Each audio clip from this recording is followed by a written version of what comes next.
Welcome to the May 15th Board of Selectmen meeting. Mr. Slavin. Tonight, it brings me great pleasure to introduce, finally, the new member of the Board of Selectmen, Mr. Peter Teitelbaum. Peter, congratulations. Thank you all. It's not time for speeches. We just look forward to working with you. Okay. I've been cautioned by that by other chairmen, by the way. We don't go for speeches. Okay. Announcements. Mr. Chair, did you want the roll call? Yes, you will. We're already open. We're open. Oh, okay. The announcements are as follows. The Garden Club Spring Plant and Bake Sale. The Wareham Garden Club is holding its annual Spring Plant and Bake Sale on Saturday, May 19th from 9 a.m. to noon at the Old Methodist Meeting House on 495 Main Street in Wareham. There will be birdhouses, hypertufa bee skeps, blueberry and raspberry bushes, perennials, and all kinds of really great stuff in addition to home-baked items. Proceeds from all club events help the community projects such as their monthly garden therapy at the Gateway Adult Center and Forest View Nursing Home, educational programs, and a scholarship program that awards grants to an area senior who is planning to further their education with a focus on horticulture. Reception to honor the veterans on May 24th at the Wareham Free Library. The Wareham Veterans Council and Wareham Community Television, supporters of the Adopt a Veteran project, will be holding a reception in the honor of veterans at the Wareham Free Library at 59 Marion Road on Thursday, May 24th from 6 to 8 p.m. The evening will include a presentation to the Wareham Free Library of 2 complete sets of DVDs featuring local veterans sharing their memories of military service. Veterans and their guests, as well as the general public, are invited to attend the reception. The Showstoppers, a group of young vocalists, will perform and light refreshments will be available. Eat at Cozy, help Bob's Buddies raise funds for Cystic Fibrosis Foundation. Bob's Buddies, a Wareham team raising money for the Cystic Fibrosis Foundation by participating in the foundation's Great Strides Walk later this month, will hold a fundraiser at Cozy in Wareham Crossing on Wednesday, May 16th from 5 p.m. to 9 p.m. Cozy will donate 10% of the proceeds from the sales during the fundraiser to Bob's Buddies. Bob Alpert is a 5-year-old kindergartner at the John W. Deacon Elementary School. Bob was born with cystic fibrosis. The Great Strides Walk will be held on May 19th at the Cape Cod Canal. Each year, Bob and his family walk to raise money for the Cystic Fibrosis Foundation, which works to find a cure for the disease. Show off your dancing skills or just have fun at a dance tournament at the Wareham Free Library. Oh, this is right up Mr. Chairman's alley. 59 Marion Road, Saturday, May 19th, 11 a.m. to 1:30 p.m. The event is for teens and tweens. Oh, sorry. Grades 4 through 12, and any senior, oh, you might qualify, I'm in. who want to give the game a try. I got my AARP things they send to the house. There will be a demonstration of how to play. That will be good for you. And a chance to play against some friendly competition. A practice session will also be held at the library on Tuesday, May 8th. Oh, that's already passed. There is no such thing as friendly competition in a game. No, there is not. We learned that on Saturday. This is sponsored by the Friends of the Wareham Free Library with the help of the Council on Aging. Beginners and spectators welcome. Please sign up for the tournament by May 12th by calling the library at 508-295-2343, extension 1012, or sign up at the library in person. May 16th, online job search and resume submittal workshop. Analyze numerous online search strategies, including job alerts, job boards, job aggregators, and company employment pages. Included is a discussion on how to best utilize these websites when submitting one's resume. These workshops will be presented by Gary Gecko, a senior employment specialist with 24 years of recruiting experience in the Boston staffing industry. Funding for the series has been provided by the Friends of the Wareham Free Library. Register in person at the library's main desk or call 508-295-2343, extension 1010. The Gleason Family YMCA will hold its 10th annual 5K road race at 9 a.m. Oh, this has already passed. Sorry. Scratch that one. The Wareham Garden Club plant sale, Saturday, May... Oh, we already did that one. Wareham Townwide Cleanup, May 18th to the 21st. Roadside stewards. Citizens from every neighborhood in Wareham are encouraged to join together in an effort to clean as much litter from our roadways, parks, and beaches as possible. Litter drop-off locations and hours. Municipal maintenance lot, 95 Charge Pond Road. Friday, May 18th, 9 a.m. to 3 p.m. Saturday the 19th, 10 a.m. to 2 p.m. Sunday the 20th, 10 a.m. to 2 p.m. And Monday the 21st, 9 a.m. to 3 p.m. If you need help picking up your bagged litter, please call 508-254-0445. These dumpsters are for litter only. No refrigerators, air conditioners, TVs, computer monitors, batteries, washers, dryers, box springs, tires, or spouses. Oh, sorry. Max Performance. That's good. Thank you. Escape the Cape Triathlon. Title IX Triathlon Escape the Cape is Sunday, June 3rd, 2012, Onset Village, 8 a.m. This is a 1/3 mile swim, 10-mile bike, 3.1 mile run in conjunction with the Wareham Community Pathway and YMCA South Coast. Wareham Little League 24-hour baseball game will begin 10 a.m. on June 9th and go straight through 10 a.m. on June 10th. The location will be the Wareham Little League Fields on Charge Pond Road, just past the YMCA. The kids will be playing baseball for 24 hours straight in an effort to raise money to fund improvements to the Little League complex. Last year, they raised over $30,000. Good for them. Summer fun program at the Boys Excuse me, Mrs. Winslow. You forgot the most important part of that announcement. That's correct. I would like to publicly challenge Mr. Holmes to the dunk tank. Let's see who can get dunked more, me or him. And the other members of the board, too. They went out this afternoon. It's convenient you skipped that whole paragraph. Yeah. Well, Mr. Holmes, I can only do it from 10 a.m. to 12 on June 9th. So if you're game... I did answer her back and said that, we would hook up because we have to make sure our schedules work. But I think all of your selectmen should be sitting in that dunk tank, don't you? Don't you agree? And I would encourage thank you. And I would encourage the town moderator to show up. For all those people at town meeting that don't like your rulings, and the school committees, I see some school committee members here. I think all elected officials should show up for this event, for the kids in the Little League. I'm going to get more dunks than you. It's good. I need some earplugs. I can't get wet. Okay, 2 more to go. Summer fun program at the Boys and Girls Club, June 18th to August 31st. Applications available at 54 Viking Drive or www.bgcnewbedford.org, which is Boys and Girls Club New Bedford.org. And from our friendly Mr. Harbormaster, he would like to see if we would make an announcement. Oh, I didn't realize we could say no at Tuesday night's meeting, but since I started, to see if anybody would be interested in a location for a memorial bench on Onset Pier by the Harbormaster office. He has 2 locations available. The existing benches were vandalized and are beyond repair. They will need to be removed, leaving nothing in its spot. However, there is a catch here, is the 2 bench donations must be identical. And he'd also like the public to know that he's ordered 19 new trash barrels, and they'll be showing up over the next 2 to 3 weeks. That is all the announcements for this evening, Mr. Chair. I just have one announcement. The Community Preservation Committee has informed me that the deadline for submitting any applications for community preservation funds is June 1st. So if you want to grab some of the taxpayers' money, get it done by June 1st. On the Harbor Master, the 19 trash containers will come with covers to make everybody happy. I did forget to mention one thing. The Scotty Montero Junior Golf Tournament is this Saturday. Anybody who is interested in reserving, playing some golf or volunteering can visit the Facebook page for the Scotty Montero Junior Foundation. None from you? There is one thing. Now, I haven't seen it in the Wareham papers, but I did pick it up out of the Wanderer, and I picked it up off the wire out of Rhode Island.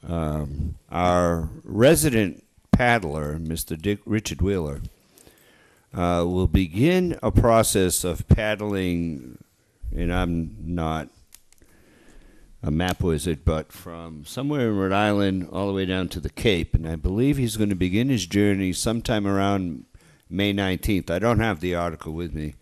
And he is participating with area schools all up and down the shoreline, where he'll be meeting with children, talking about the water in their area, and the kids will be giving him gifts at each of his stops that he takes to the next group of kids. It's a pretty cool thing. You'll be able to track him on the internet as he makes his way down the coast. And I want to say that does anybody here have that information? I'll allow you to speak for a second. I believe it begins on May 19th, but I haven't seen it in any local papers. I don't know why, but I did pick it up out of the Rhode Island and the Wanderer. So kudos to Mr. Wheeler, Richard. Best of luck, and we're all pulling for you. Okay. Mr. Chair, citizens' participation. Madam Moderator.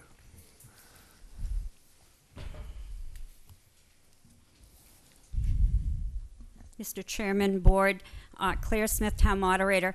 Last week you had a gentleman who came in with some concerns that the special town meeting that is scheduled for Monday the 21st conflicts with the Onset Fire District meeting, which is also scheduled for the 21st. Now, the special town meeting was legally posted for the town on the 21st, so because of that, we have no alternative other than we do have to meet and convene the meeting on the 21st. Now, at town meeting, the moderator is required to be there, the clerk is required to be there, the finance committee is required to be there, as is the department heads. And we need to have a quorum of at least 100 people to act on any articles that don't involve the expenditure of over $5,000, and 150 quorum for any articles over $5,000.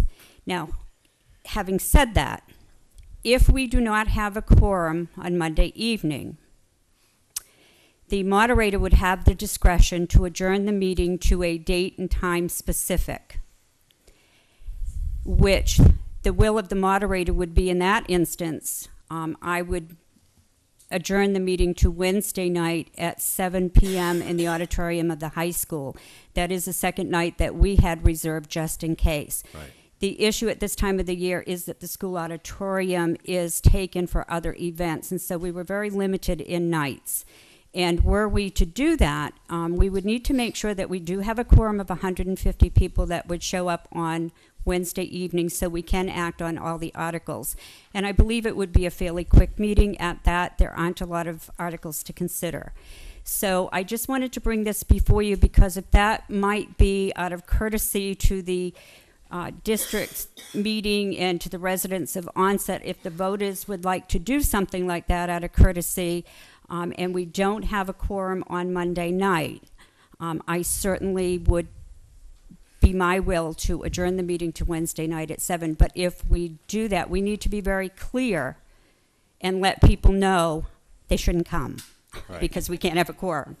If we have a quorum, I would be bound to open the meeting. So I don't know if that's something you want to just discuss. Yeah. And it wasn't something that was done intentionally. No. It was just an oversight. It wasn't on the calendar because we have separate districts in the town, and it wasn't on one calendar. It was on another, and this is where we ended up.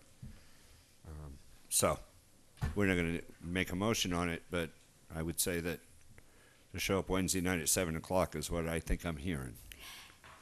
I would think that as a We can't tell courtesy, you not to show up, but that's... I have to show up, the clerk has to show up, Right. the FinCom has to show up, and the department heads have to show up. We have to be prepared to go forward with the meeting, but if no one by 8 o'clock shows up, I certainly would have the ability to make a motion to adjourn to Wednesday night at 7. Okay. But I think you should make that very clear if that's what the intent is going to be, so that people would fully understand that that's what's going to happen. Right. Thank you very much. Thank you. Anyone else? Mr. Newman. Sir? Which one? Oh, Jim, it's over there. Hi, my name is Joe Mulkern, Precinct 2. I was before the board last week discussing with you the problems with these derelict buildings in the town of Yes, sir. Wareham. I gave my email address and phone number to the selectman's office to get some results on what they're going to do with these condemned buildings, especially 118 Sandwich Road. And 7 days have gone by and I haven't received any answers, and I'd appreciate someone give me some indication what's going on with this $25,000 that we have sitting in inspectional services we're not using, and we have to use it by July, by the end of June.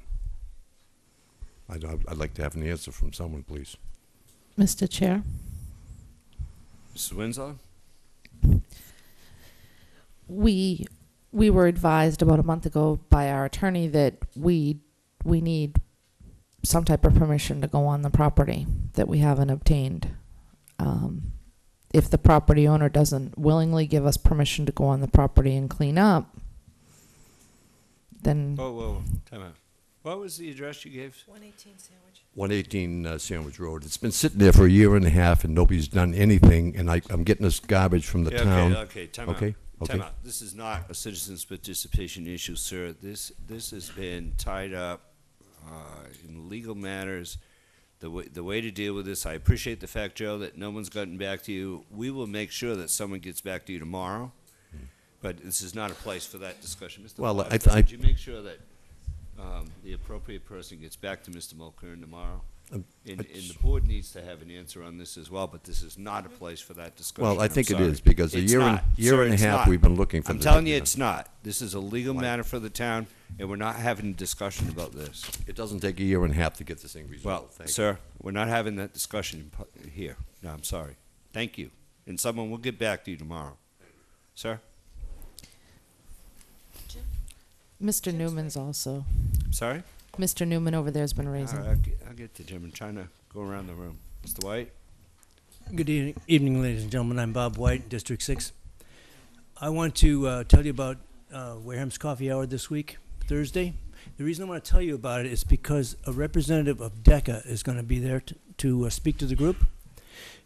And the reason I invited this girl to come was because she made such an impression on me a year ago. I'm glad to be able to see her again and meet her again.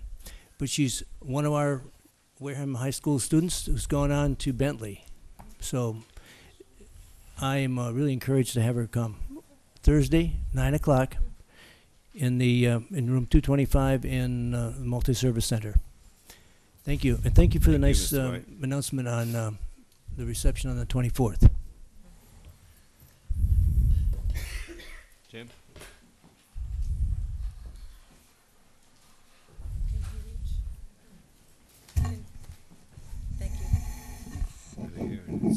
Thank you, Yeah, I Mr. know. Chair. I'm trying to talk to Steve. They're live. Yeah, it's live. Get right on it. Okay. There you go. What I come up for, just tell you, the flags have been put on the graves for Memorial Day already. The Center Cemetery and St. Patrick's have been done, and the Agawam Cemetery will be done on the 25th. And it was done by the Sea Cadets from Bonn. Oh, that's great. And Yeah. just so you know, I had a conversation with Mr. Gifford this morning, and he's got the guys working desperately to get all the grass cut in the cemeteries and make sure it's all clean for Memorial Day. Yeah, they normally do a fantastic job. Yeah. And they're out there right now busting their tail to try. He's short men, so he's out there trying to get it done. So it I've looks often good said, for you. with what the crew, the truck crews they have, I don't know how the hell they get anything done. Well, they're out there working. I wanted you to know that I had that conversation with him this morning. Oh, I realize they're out there working. Okay. But like I said, I just wanted you to know that the flags have been put out by All the right. Sea Cadets from Bonn. That's in St. Pat's and at the Agawam Cemetery. Center Cemetery. They're all done. And Agawam will be done on the 25th. And that's being done by the kids from the middle school. Thank you very much. Great. Thank you. Next. Go ahead.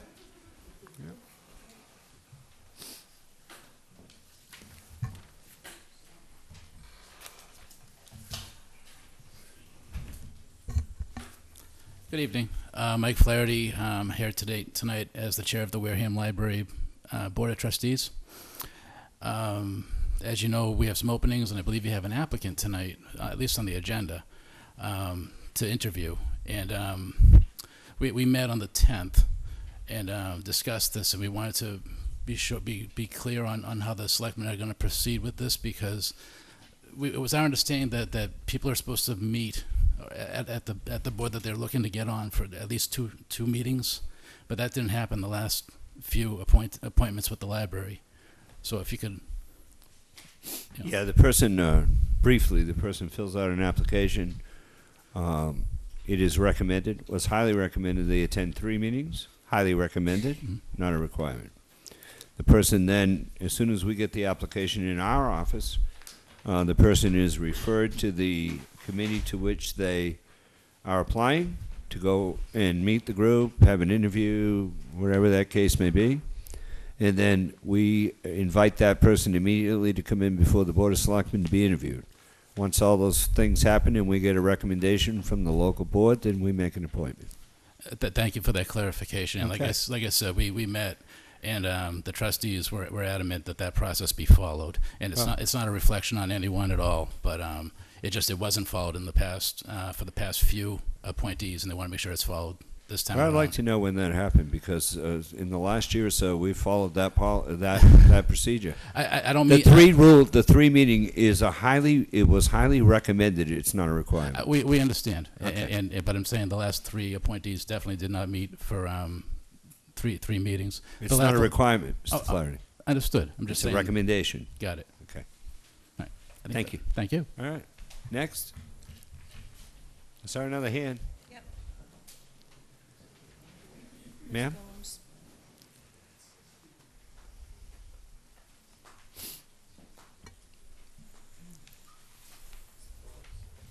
Sharon Gomes, part of Oakdale Betterment.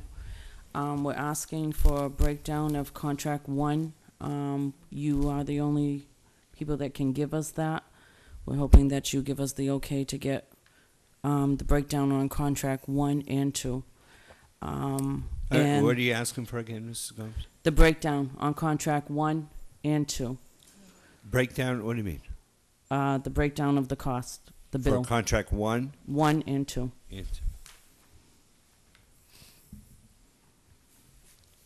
Okay. And we're asking, I can't give that to you right this second. You know, I'm I writing it understand down. that. Okay. I understand that. We're asking that, we spoke last week and with some findings and not having some answers, just weekly, we're concerned, when is this meeting going to take place? And It's on our hopefully, agenda tonight to select the date. okay, that was my question. Thank you. No dust settles here. Okay, Okay. thank you. All right. Thank you. Anyone else? Mr. Robinson? I should say sir, because I don't know everybody's name. Thank you very much. Good evening, everyone. I don't want to be redundant, but concerning this meeting that you're going to have, this community meeting regarding, the community-wide meeting regarding the sewer project, I know she just came up and asked for some figures. I think that it's essential that we have those figures in a timely fashion so that we're able to look at those figures, we're able to analyze those figures, and then we're able to talk intelligently about those figures and about the facts and the figures that we're referring to. If we cannot get it in that time frame, then it does us no good. I So agree. what I'm looking for is We agree with understanding that. that we'll get at least a week before time so that we can do Yeah. that. There's no issue with that. We kind of have that as a policy now. It's a quasi-policy here at the board, where we don't bring issues up on a Tuesday night unless we've had it for at least a week. So we think that, that makes sense, that we'll get the documentation out to the folks, could set the date, so you have the documentation at least, I think, 2 weeks ahead is fair. Right. And then so that you can come to the meeting and discuss something. I agree with it. There's no, So what we will, issue there. so what we will have are those preliminary figures. That's the basis for, and with all due respect to Mr. Campino, I know he put a lot of time and effort in, but we're talking about those facts and figures that allowed Mr. Campino to come up with this document here. That's correct. Fine. Thank you very much. You're welcome. Anybody else? Thank you all very much. Anybody else? Did I miss any hands? Okay. Mr. Chair, we Thank have a 7:15 p.m. hearing for Captain Al's on an application for Sunday entertainment license, so I make a motion to open the hearing for Captain Al's. I have a motion to open the hearing at 7:15. Second. I have a second. Anything on the question? All in favor? All opposed? Public hearing is now open. Is someone here representing Captain Al's? Good evening, ladies and gentlemen. Good evening. I'm Robert Perry, and I represent Captain Al's. I've had the pleasure of being before you on a number of occasions since we opened the place a few years ago. This is Judy Harrington. Her and Mr. Harrington run it. He apologized. He came down sick today and is unable for the first time to be here at anything that's transpired before this board. This request for an entertainment license, quite honestly, has some history. I came before you, and let me make sure this late at night I get the sequence right. What had to be 2010 with a request. And we discussed it at great length, and it was denied or tabled, but the issue was, you know, we're going to reconsider it at a later time. 2011, you issued the license, and Mr. Harrington called me and said, well, you know, what's transpired? And I said, well, you know, I've inquired a number of times, and they've issued the license for 2010. I gather they did what they said and reconsidered the thing. And 2011. And during 2011, live entertainment was conducted to with a vocalist with an instrument with no problems whatsoever. 2012 came along, and the check was returned for the 2012 license, saying, well, you know, it wasn't really allowed properly. You've got to reapply, and we're here reapplying for that license. And we're looking primarily for the vocalist and the with an instrument. And I just say to you that, you know, we operated all through 2011, no problems whatsoever. And the initial problem was that, our perceived problem was that there would be noise that would go across the bay and disturb some residents who were concerned that would happen. And it didn't happen. At least I know of no complaints or any incidents that occurred that would be detrimental whatsoever. So I'm asking you to consider the request. Thank you. Questions from the board? Mr. Titlebaum.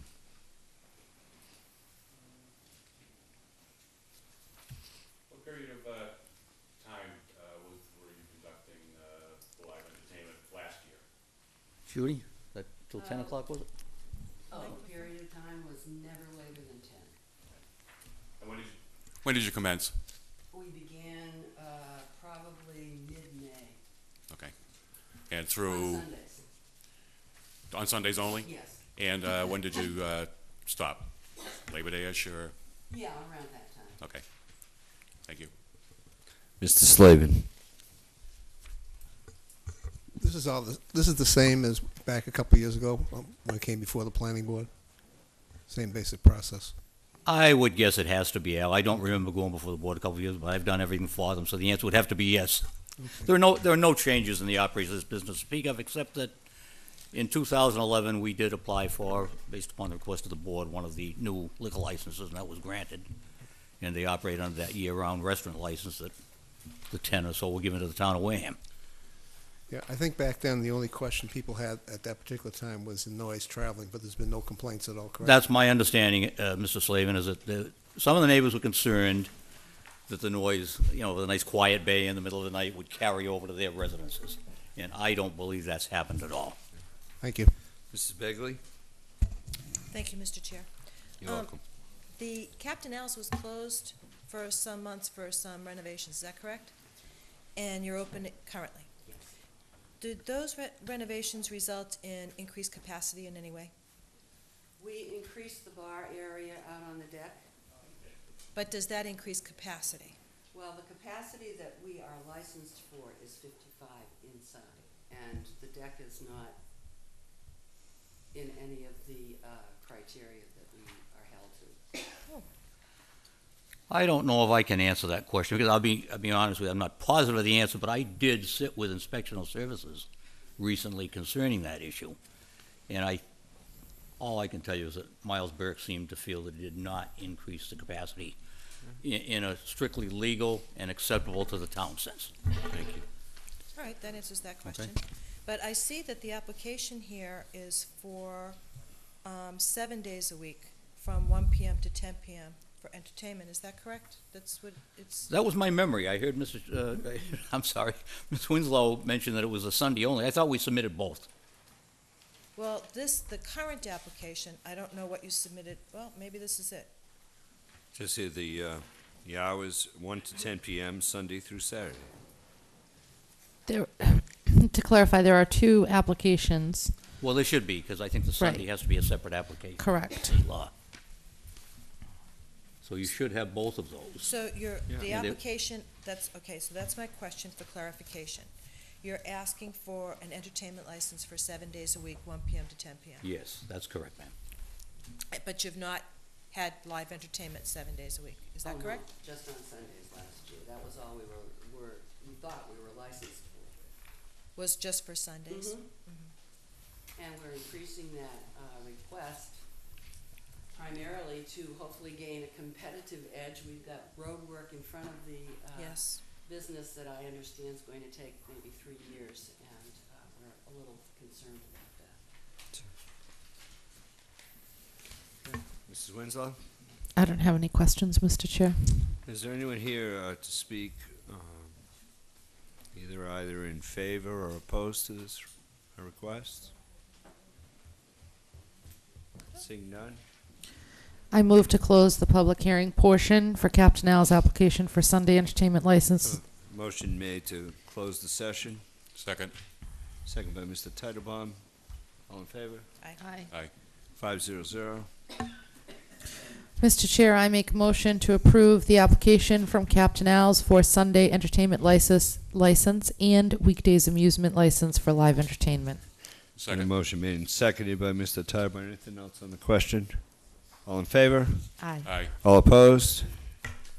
Passes 500. Thank you very Thank much. you. Good night, ladies. And, By the way, and congratulations feel to our free, new members. Happy to see you here. And feel free to keep the board informed, if you wouldn't mind, either through Mr. Foster, or come back to the board members about the issue of that road work, Yeah. please. Well, I've And heard we'll that do it's everything gonna we take- can in our power to try to help you get through that. Thank you. But please keep us posted if you're having serious issues, Thank you okay? very much. Thank We will. Thank you. Good night now. Next up. Mr. Chair, is it your pleasure to return to the top of the agenda, or should we get through the licenses and We permits? still have I think Bay Point is here. Bay Point we have is a here. couple that's Yep. another license issue, so We have an it's part of applic- the hearing. We have an application from Bay Point Country Club LLC for 3 one-day wines and malt beverages license Is there someone here? from Bay Point. I think these have been on the docket, that's why. Is this the one that's being withdrawn?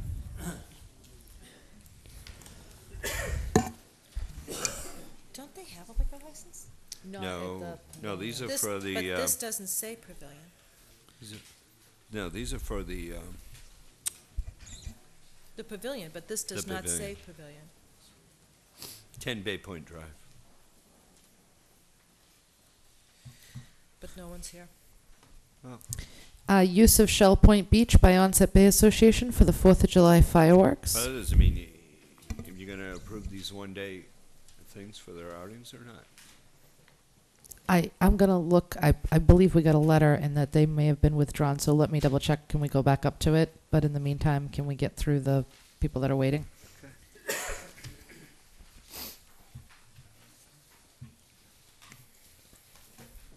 Is anybody here Yeah, for? Mary Lou's here. Okay.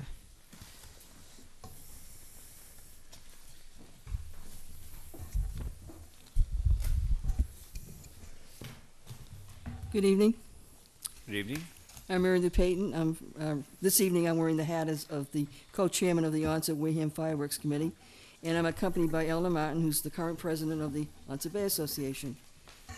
We're here this evening to announce the date of the 4th of July fireworks, which will be held in Onset at Shell Point on July 7th, 2012 at dusk.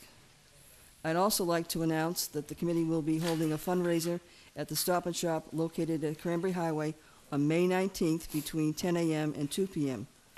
You won't be able to miss this. We're going to be standing in front of a big red fire truck thanks to Howie and Claire Smith. And the purpose of that is to raise some more funds. We're also hosting another fundraiser on June 7th at the Mezzaluna Restaurant in Buzzards Bay That will be between 5:30 and 8:30 p.m. Tickets for that event will be, with a suggested donation of $10, will be made available on Saturday the 19th while we're at the Stop and Shop. That evening will include appetizers, raffles, and an auction. Checks for the fireworks can be made out to the Town of Wareham Fireworks Fund and sent to P.O. Box 799, Onset, Mass. 02558. This is our 5th year raising funds for just the purchase of the fireworks. Our goal was $20,000. The actual cost of fireworks is $18,000, and we're required roughly $2,000 additional monies for advertising, banners, mailings, etc. At this point, we've raised about half of what is required for this year. We're finding ourselves more dependent on business sponsorships and fundraising events. Each year, we seem to be receiving less and less from private donations. We're keenly aware of the fact the economy has hurt many of our previous generous private donors.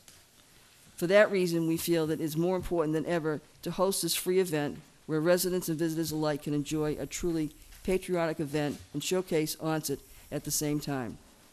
This is the 5th year that the Onset Bay Association, Wareham Village Association, and the Cape Cod Canal Region Chamber of Commerce are collaborating to raise the monies for this event. Okay. Thank you. Thank you. Questions? Can I have a motion, please? Just one comment, Sure. if I may. Hi, Mary Lou, how Hi. are you? Good. You know, Marion is not going to have them this year. I understand that. So heavy advertising in that area to bring them in and maybe And- contribute. Yes, absolutely. Thank you.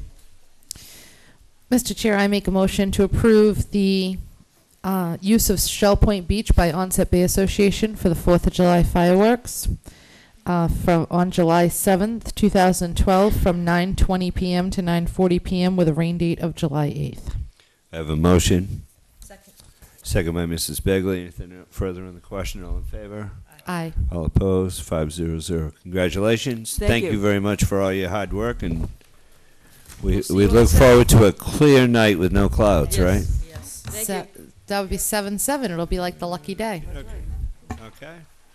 Mr. Chair, we have the use of the Onset Bandshell and the Bluffs by the Cape Verdean Festival Association for the Cape Verdean Festival. Is anybody here for that? Yep. Yes. Mike, how are you? Good evening. Mike Robert, representing the Onset Cape Verdean Association. The only thing different we'd like to do this year is to have a small parade from Lopes Field to the pier, a shot opening ceremony. We have worked closely with the Wareham Police Department. Everything that we're attempting to do, we've also gone through them. And additionally, we're trying to find parking for the motorcycles. There is a piece of land that is adjacent to the parking lot by C.W. Bishop, Highland Ave, and 10th Ave. Wareham Police always puts caution tape around there so the cars don't park there. In order to get the motorcycles out of the way for some of the cars to park downtown, we'd like to use that area for parking of the motorcycles. Where is that again? It borders Highland, 10th Ave, and C.W. Bishop, across from the tennis courts. Oh. That's town owned? It's You could have acro- just said across from the tennis court, you know. I could have, but then I wouldn't have confused you. I know. You know, it's easy to confuse me. It's a grass lot, which we will clean before and after, as we usually do. And it's just it's a better way of getting some of the bikes out of the way. The chief was fine? Yes. Yeah, Mike? Any questions by the board? Well, I spoke to Lieutenant Walsh. Waltz, and he was fine. I didn't speak to the chief personally. All right. Mr. Titlebaum? No. Mr. Slavin? If you're going to park the motorcycles, they're being on motorcycles for about 40 years now. Most of the bikes, their side stands go in, it'll go right through the ground, they'll fall over. You're going to have to provide some kind of little pads for them. We if you have could. pads already Great. purchased with our logo on it, and they're going to pay $10 to receive one as a souvenir. I like that. And their bikes won't fall over, so they don't yell at me. There you go. It's not pleasant when they yell at you either. No, it isn't. Thank you very much. Appreciate what you Winslow? did. Any I questions? I don't have any questions. No. Bagley? I have one question. How many people came last year? Because it was a mob scene. It was awesome. I use 15 to 20,000. Some people use more as an estimate, but It's a real wonderful family event. And we look forward to it every year, and I live in Onset, and I can't wait. Now, my only question is there anything, I saw the special event approval form, the police department, I see mention of the parade. Is that the only mention of the parade in the documents that you recall? yes. Okay. And there's nothing in the documents about using that, which we could probably do, I mean, in writing, about using that's town-owned land, I'm assuming, where you want to put the motorcycle. Yes, I believe it is Do too. you have anything in writing there that we wouldn't be held liable, et cetera, for any damage to? Mr. Chair, Mr. Roderick will probably have to meet with Mr. Foster to sign. There's a waiver form that we typically use. You just have to arrange with his office a time to sign it. Sure, that's no problem. Okay. For use of that lot? Mhm. Mr. That's all. Winslow, you have Thank a you. motion. Your office is at the town hall, right? Yes. We were thinking of moving them to the basement here, but we thought it would confuse people. Just kidding. Mr. Chair, I move to approve the application by the Cape Verdean Festival Association for use of the Onset Bandshell and the Bluffs for the Cape Verdean Festival, scheduled August 11th, 2012, from 7 a.m. to 6 p.m. with a rain date of August 12th, 2012. Motion made. Second. Second. Anything further? All in favor? Aye. All opposed? Abstained? 500. Congratulations, Mike. Good luck. If there's anything we can do to help you, let us know. Appreciate that, and thank you for your time. If you stop and see Mr. Sullivan on the way out, he can give you the information about where to go. And Okay, thanks. Mr. Chair, back up to item B. We got an email about this application from Bay Point. This application. Okay. But I can't seem to find the email, and there's no printout of it in the folder. I think if I recall, the email was in regards to their seasonal license. It was regards to the year-round. And these are one-day licenses because their seasonal license it's kind of cleared, but it's not finalized yet, so they're still required to ask for single days at this point. Oh, okay. Well, the only question that I We're have... almost there. I guess it's coming close to the end where they can actually apply for the seasonal, but they can't yet for that bill. Okay. So So there is no seasonal right now at what was formerly known as the Right. Pavilion. Still But on. there's a year-round at the clubhouse. Clubhouse. I understand. So when they do these events, they have to, I mean, they can have an unlimited number a year, but until their seasonal is cleared by the state, they're in the process of filling out that paperwork now. Okay. We're hoping to have that by probably the first meeting in June. But the only question that I have, because they're not here, and I'm not sure that we are going to get an answer to it, is Mr. Crump, who is in charge of the event. Is that one of the new owners? Let's see, Sean was here, Mr. Kropp or Krupp, forget his name. He was here a few weeks ago. He's the manager, banquet manager / manager for Bay Point. And did we get a copy of his tips training? Because it's not in the paperwork that we have. These are not the first single-day licenses we've approved for them, so I would assume that when they applied for the first one, you would have asked for it. I believe that I may have asked for it at the time, and I'm asking for it again only because once we You have... can approve it subject to the having it on Okay. file with Shirley if you'd like. Well, because it's our responsibility to issue the license, and... Understood. Okay.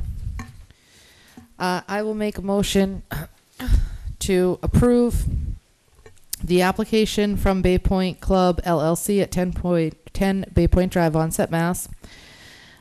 for a one-day special license for the sale of wines and malt beverages to be drunk on the premises for May 25th, 2012, from 10 a.m. to 8 p.m. at the Pavilion at Bay Point Club. This license is granted in conformity with the statutes and ordinances relating thereto and expires on May 26th, 2012, unless sooner suspended or revoked. Motion made. Oh, subject to the copy of the tips for Mr. Crump. Motion made. Second. Second by Ms. Begley. Anything else on that question? All in favor? Aye. All opposed? Abstained? 500. Page 2. Page 2, Mr. Chair, I move that we approve the application for a one-day special license for the sale of wines and malt beverages to be drunk on the premises from Bay Point Country Club, LLC, 10 Bay Point Drive, Onset, Mass, for June 14th, 2012, from 10 a.m. to 8 p.m. at the Pavilion at Bay Point Country Club. The license will be granted in conformity with the statutes and ordinances related thereto, and expires on June 15, 2012, unless sooner suspended or revoked, again contingent upon getting a copy of Mr. Crump's tips. Motion made. Second. Second by Mrs. Begley. Anything on the question? All in favor? Aye. All opposed? Abstained? 500. Page 3.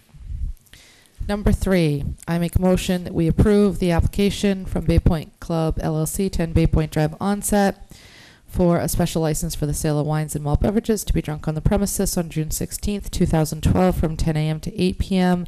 at the Pavilion at Bay Point Country Club. The license is granted in conformity with the statutes and ordinances relating thereto and expires on June 17th, 2012, unless sooner suspended or revoked, contingent upon the tip certification for Mr. Crump. Second. Motion made and second. Anything else on the question? All in favor? Aye. All opposed? Abstained? 500. Okay, Mr. Chair, that would bring us back up where we left off to Westfield discussion. Westfield discussion. Briefly, I believe everyone may have received the final version that we are sending to Mr. Foster for his final review with Mr. Bowen to change the name from Mark Andrews to Mr. Foster, and to reset the dates for the walkthrough, for the bids, for the walkthrough. Mr. Sullivan, you have a comment? And one more thing that I think Selectman Bagley was going to bring up is that in Section 10, the ball fields, and I apologize, I had misunderstood that I was just taking the input on there, but accordingly, that is supposed to be changed to, if you go to page 17, Section 10, Right. basically that entire almost two-page section should be changed to simply one field according to Babe Ruth standards and one field according to American Little League standards. That's something, we've got the language on there, and I can make that update on there. We've got the Word document now, so that's simple. So I apologize for that not being done already. Yeah, I thought we had mentioned that last week. Yeah. Right. So with that change, we're Then it'll be ready to go? deliver to Mr. Foster to change, the name, the dates for the walkthrough, et cetera, and get it out the door, correct? Right, and the version I have want now. to thank you both very much, and Mr. Heaney, and the rest of that group, for getting this done. We keep pushing every week. That's why it's on the agenda. So good luck to us. And next week, we'll see what happens. Get it out there. One thing, you mentioned the American Little League standards, and on page 8, it says the standards of the National Babe Ruth and National Little League organizations, so I don't know if they have different standards, if you could just, so that it's the same in both places. Okay, I'll make sure that. So my question here is, the language that I had from you was the American Little League standard. So is that the form we want to go with, or are you just asking to make sure there's no difference on there? So that so it's the same language. Okay. Yeah. Absolutely. Thank you, Mr. Sullivan. Thanks, Mr. Sullivan. Ms. Winslow? Mr. Chair, under the consent agenda, we have authorization to sign bills and documents. We don't have any bills or documents. Interviews to the CEDA Cable Advisory Commission and Library Board of Trustees. So the interview to the Community and Economic Development Authority is an application by Robert Powellitis. Is Mr. Powellitis. You can come on up.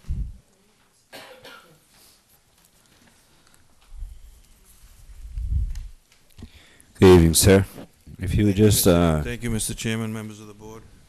when you identify yourself, please give us a little brief biography and express your interest. You got to speak right into that, sir, okay? Okay. Thank you. My name is Bob Powellitis, 14 Corey Drive. I lived in this town now a year and a half. I've had a career in public service before moving to Wareham and retiring. I retired as a first deputy state auditor out of the state auditor's office in March of '02 and consulted up until December of 10 in the government accounting and auditing field.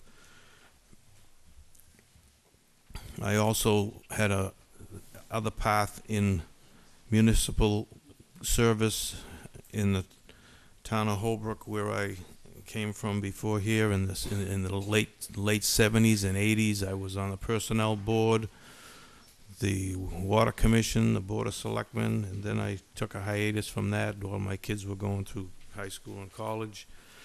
And then I came back and was elected in 2007, 8 through 10 till I moved to the Board of Assessors, the Board of Selectmen, and the Holbrook Housing Authority. Having served in all of those capacities, and I was also a member of the National Association of Housing and Urban Renewal Officials, past chairman of, current chairman and soon to expire of the State Employees Credit Union. I've spent a whole career in public service. I'm quite familiar with community development, block grant funding. I would use my expertise and specialty to try to work with the Community Development Authority, not just in its own narrow focus, but in a broader perspective. I think that, as many of you have articulated, that community development is a community-wide issue. I think the other boards and commissions in the town need to look at their zoning bylaws, and other boards and commissions have to look at their bylaws and try to work together with the CDBG, the Housing Authority, to try to make them business friendly and individual friendly. And I think there's opportunity to apply to the Department of Housing and Community Development for CDBG block grant funds and bond funds, which they have, and tax credits to try to, as this gentleman spoke to before, and try to identify ways of taking some of these properties into tax title, renovate, repair, demolish, and using state funds, not much money from the town other than community preservation funds, to restore and renovate these properties to help reduce the problem in town with low income housing and also homelessness. The state now spends $200 million a year on homelessness. They give the housing authorities, which have about 50,000 units of housing, a mere $67 million a year. Housing authorities are boarding up units that could be renovated and repaired and used to tenant organizations. So generally, that's a little bit of my background, where I come from, and what I would propose to do and offer. Right. Questions, Mr. Titlebaum?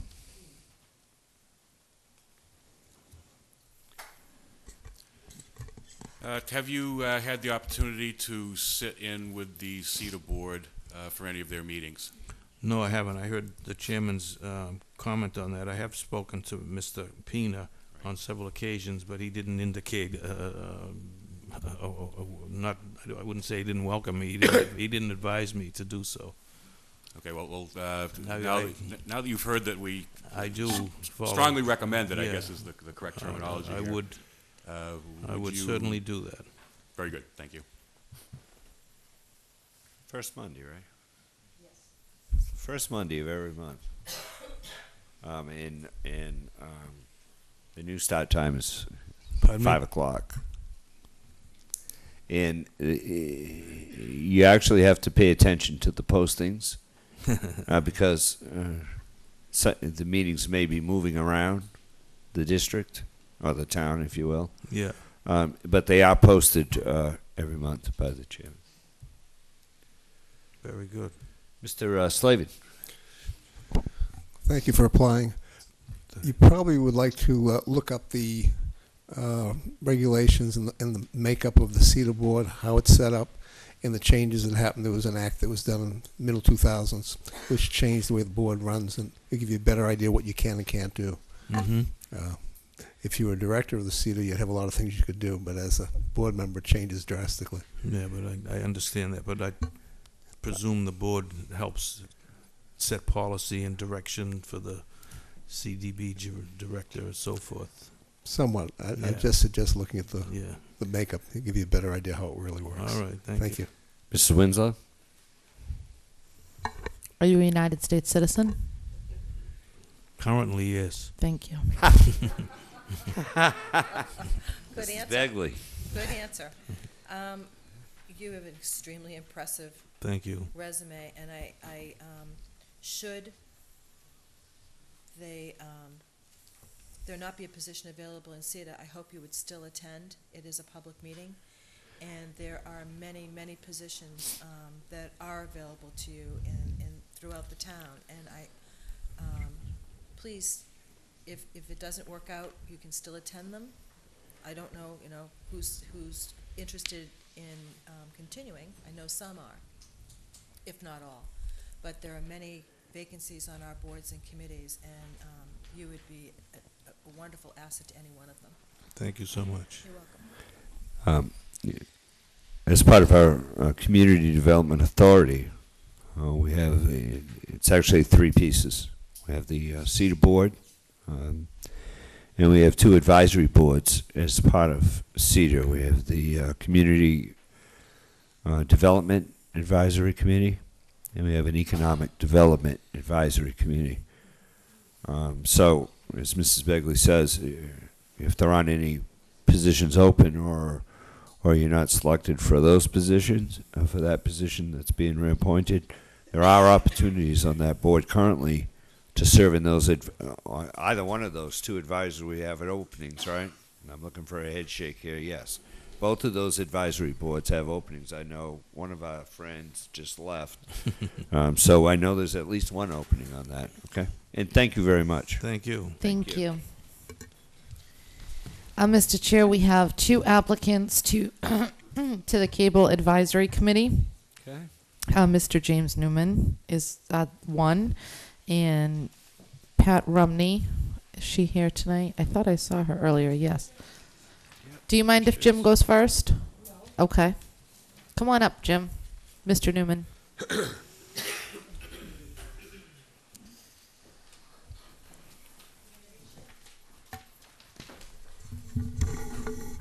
Yeah, Jim will do fine, Kara. What was that? Jim will do fine. Mr. Newman's not necessary. I know I'm getting old, but I still like the first name.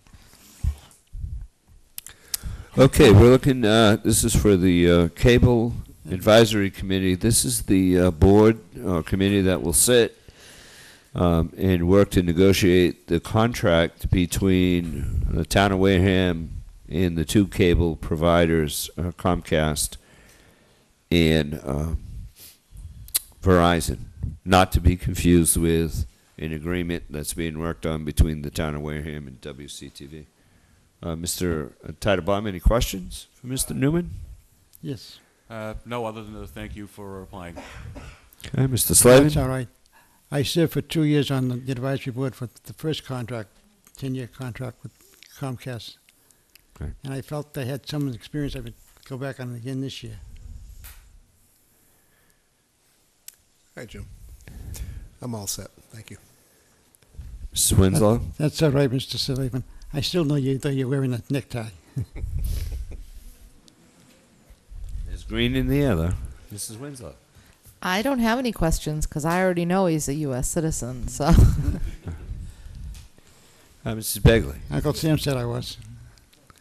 Mr. Newman, you already answered my question because I thought that you were on the previous advisory committee. How long ago was that?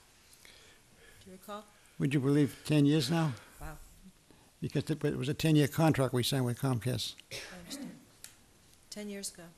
Great, but thank you very much for applying. thank you. And I am also on the board of directors with the WCTV too.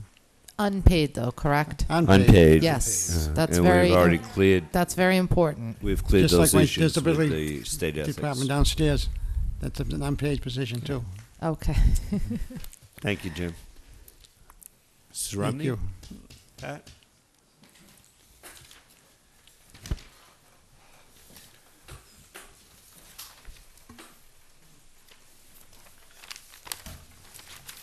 Not used to this kind of a microphone.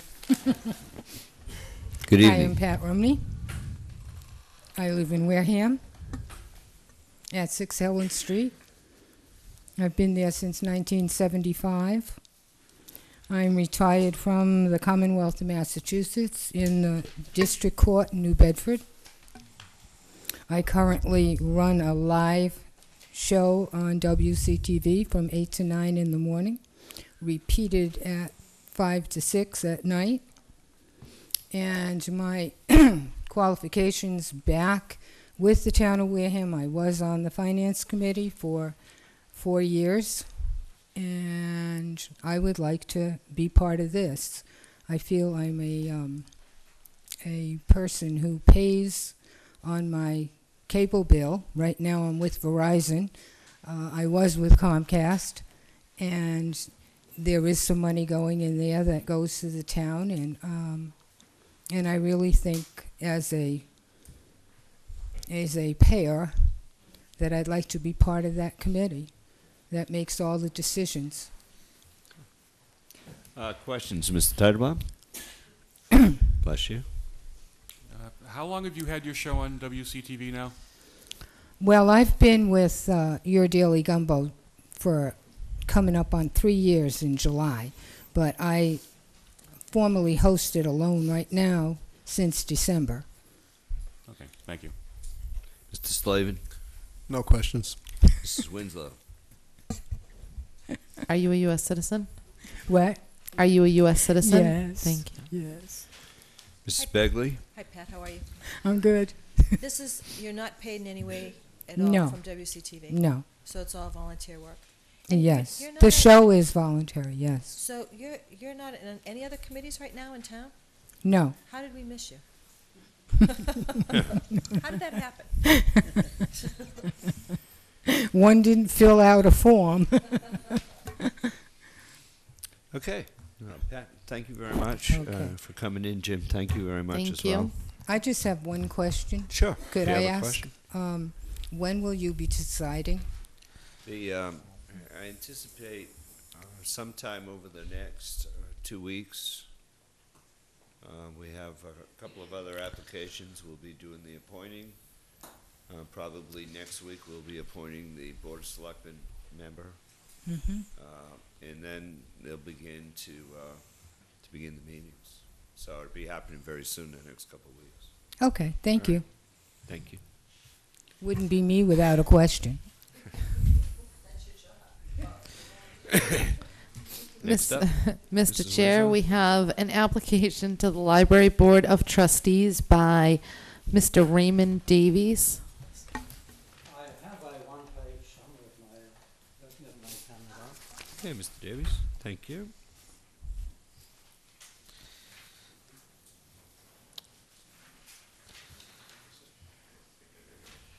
Thank you, sir. Thank you.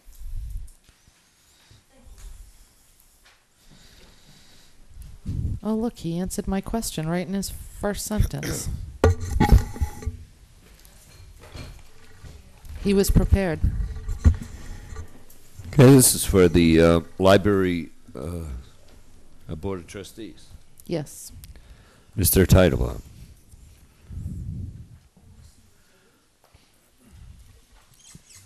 We heard earlier from Mr. Flaherty, and I was wondering if he was referring to you when he indicated that an applicant hadn't been able to attend 3 meetings as we typically recommend. So I was wondering if this was were you that he was referring to. I met the gentleman who was here before on the way in, and told him I was applying for this, and he said, "Oh, good luck, I'd vote for you if I could."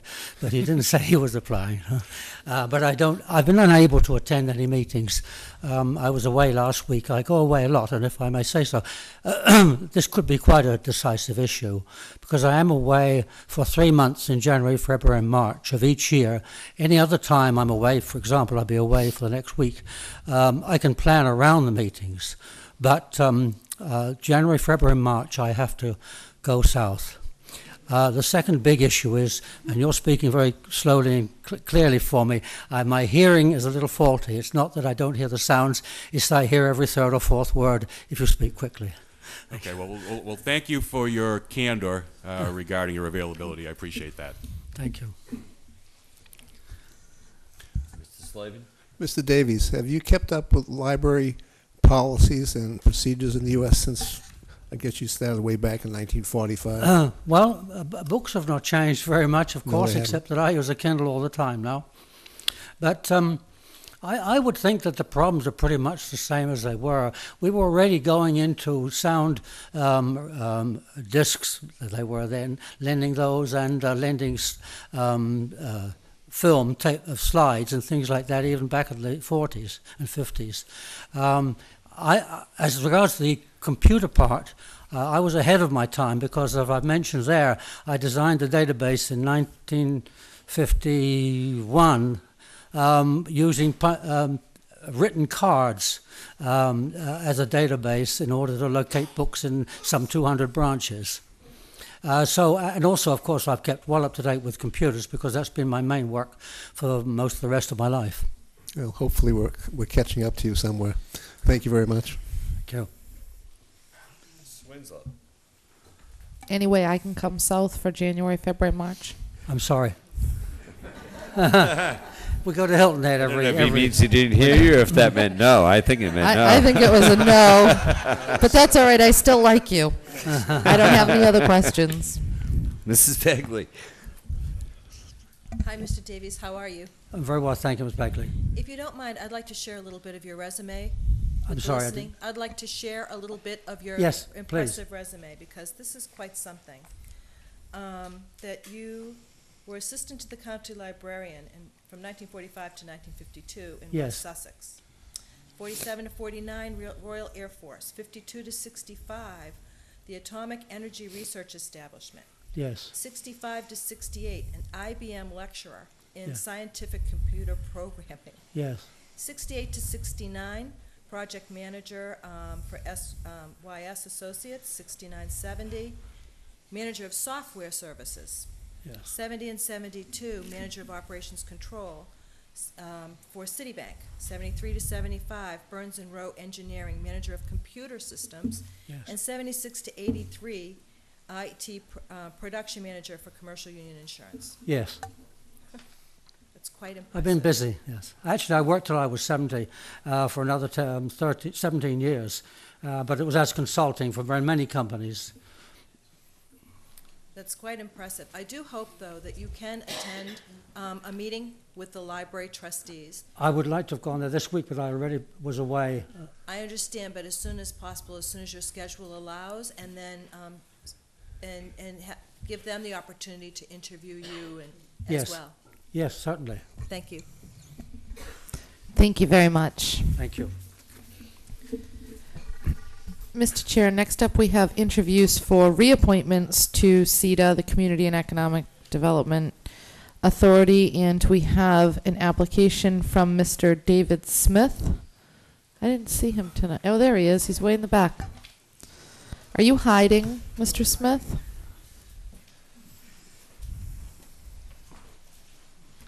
Good evening, David. Good evening. David Smith. I live at 130 Pinehurst Drive in Wareham, Pinehurst Beach area. And I just want to say that I may look like I'm sweating. It's not because I'm nervous. Well, yeah, it is. But it's a little warm in here. The only thing I would like to say in advance before your questions is that I have been doing this for, 3 years now? And fully engulfed in the whole process and very interested in continuing. I also want to say we have a new director, which I'm very enthusiastic about, as I think everybody on the board is, and would like to help him succeed in his future plans. And I appreciate you supporting the 5 o'clock time. Yeah. Mr. Titlebaum, if you don't want me to start with you every time, I'll that's switch fine. around. That's it's fine. okay. But this is your opportunity to speak, so it's okay. Well, there you go. I don't have any questions for you, David. Thank you. Mr. Slavin. Thank you, sir. How are you, David? Good. I just want to thank you for all the committees. You haven't caught up to me yet, but you're working on it. Yeah. Thank you.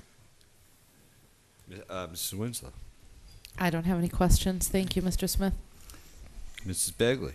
Thanks. Hi, Dave. Hi. How many committees are you on?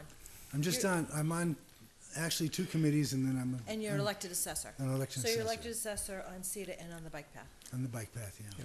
Thanks. I used to Busy. be on many more, but they got too much. Yeah, I understand. Thanks, Dave. David, I share that enthusiasm. We all met Monday. Maybe you could just, if you wouldn't mind, it's not a committee report, but maybe you could just kind of take 2 minutes or a minute and a half and talk about the new Bay Point Club that we visited last week. I went by there and I noticed they were actually playing on it. But it's our particular project, the CETA project, is I'm not sure what to say about it. It's part of the process. I know that they're developing a new pavilion and wedding chapel, and I think that I'm very enthusiastic about what they have plans for. I believe that their ideas follow the developments of the CETA board and of Wareham in general, as far as the future plans are concerned. Yeah, that very sort good. of thing. Yeah, I think they've done a good job there, and you've been part of that as a member of the board, as well as many other projects. Anything else? Thank you very much, David. Thank you. Thank You have a you. great evening, and thank you for taking the time. And next we have the interview for reappointment to the Recycling Committee, Charlene Price. Good evening. Good evening. You just get right up close. My name is Charlene Price. I live at 32 Standish Ave in East Wareham. And yes, I'm nervous. I am a U.S. don't be citizen. nervous. Don't be nervous. It's fine. I have been a volunteer with the recycling for over 20 years. And I believe I'm going for my 4th term on the committee. I am currently the secretary there. Oh, good. And I look forward to it. Good. Mrs. Begley? Hi, how are you? Good. I don't really have any questions other than I know that they've been struggling for volunteers. So here's the time to make a pitch for anybody We that can you want to always use volunteer. volunteers. So you're open. The hours are Wednesdays and Saturdays, and the hours are? We are open Wednesdays from 9 to 1 and 9 to 1 on Saturdays, and Wednesdays 1 to 3. And we can always use volunteers. So come on down, give us a call. We usually ask for 1 Saturday a month. If you can only give us an hour or 2, that would be great. Great. Thank you very Mrs. much. Winslow? Thank you, Mr. Chair. I don't have any questions, but I just want to say that this is definitely one of the best committees out there. They have cookies and treats Definitely a way to get your selectman liaison to come to your meetings. Feed them. We always feed them. Good stuff. I gotta tell Thank you. I gotta tell you, Mrs. Winslow, don't challenge me again now, because the CETA board did a great job last Monday. Did they feed you? Come on they down fed and us find all out. right. It was great. Don't start these challenges now, Mr. Slavin. No questions. Thank you. Mr. Titlebaum. I just have one question. What would it take for us to get a recycling container in this selectman's room here? Ooh, we have been trying. I will put you down. Okay. Because we've been pushing to get them in all town offices everywhere. So I will put you down. Okay, thank you. Sure. That's Thank you. That's a good Thank goal. you. Okay. Well, thank you very much for your service, and thank you for your willingness to continue. Thank you very much. You're welcome. Mrs. Winslow. Mr. Chairman, I'm a little bit confused by, we have an email from somebody look for reappointment to the Wareham Historical Commission, but it's listed here, even though they're not seeking reappointment to the Tremont Nail Master Committee, it's listed as the Tremont Nail Master Committee. I think it's just a Scribner's error. Okay. So is Mr. Gary Franklin here? Yes. It's right there. Mr. Franklin, just to clarify, you are not interested in reappointment to the Tremont Nail. Well, I was under the understanding that I couldn't be on both committees, That's correct. so I'm just looking to be reappointed to the Historical Commission. But your motion that changed all that. Your motion changed all that. Yes. Oh, yes, because of the different people that are appointed. That's correct. I forgot about that. Just back there. Okay, so you are looking to be reappointed to the Wareham Historical Yes, ma'am. Committee. Correct. Okay, so I'm just going to make a note. I do believe, just for the public, this was simply a Scribner's error because both committees were mentioned in the email. It was, yes. So the Wareham Historical Committee. Commission. Mrs. Begley? Mr. Franklin, how long have you served? I'm just finishing up my first 3-year term. Oh, good for you. Mhm. Have you any interest in any of the many, many, many other volunteer positions that we have available? Well, we'll have to see. I think that's going to be my new comment for everyone that comes up. Thank you very much for. Mrs. Winslow? I don't have any questions for Mr. Franklin, but thank you for your service. Mr. Slavin? Hi, Gary. Hey, Alan. Gary and I have been on several committees. The town will miss him on the Tremont Nail Committee. Most people don't realize Gary worked at the Tremont Nail, father, grandfather, going way back, so he's a Wow. critical I asset that understand we've that, lost. Mr. Titlebaum? No questions for you, Gary. Thank you. Thank you. Gary, thank you very much. Thank you. You have a great evening. Thank you. Thank you for taking the time to come in. Mr. Chair, we also have reappointments to the Board of Health. We have an application for reappointment from Mr. Frank DeFelice. I thought I saw him here earlier. There he is. Okay.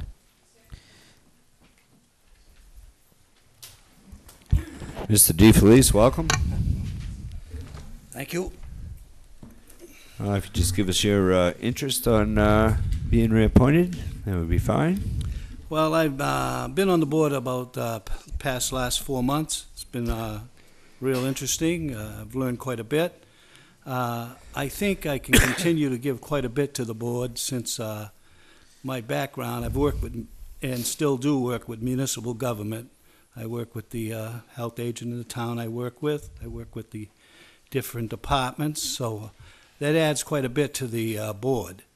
Also, I happen to have my waste treatment plant operator's license, and I am Title V certified by the state, so there's quite a bit. I think half the things that come through the Board of Health actually got to do with septic and alternative systems and things like that. Great. And the fact that we have a doctor on board now has another part that really helps out on the board. Good. So I think we got a good mix. She and, was here last week. Pardon me? She was here last week. Yeah, the she's doctor. very good, and, Yes. and she's really interested in the Board of Health, and she's jumped in with both feet, and I'm kind of happy to see that. Great. And it's good that people have an interest like that. Good. And so that's my interest to stay on, and I think I can do help the town. Mrs. Begley, questions? I think that things have been going really well, Mr. DeFelice, the last several meetings. Thank you. It's a very strong board right now, with having medical, as you said, your experience, and then Mr. Montero's experience, having been employed in that office for some years. That's what I said. It's a good diverse board right now. Yes. I agree. Right. Thank you. Mrs. Winslow? I don't have any questions. Thank you, Mr. DeFelice. I am a American citizen. Well, I asked you that the first time you were Oh, here. did you? Yes. Yeah. The reappointment ones are so easy for me. Yeah. Hopefully she asked you 4 months ago. You're right. Mr. Slavin? I can do it now.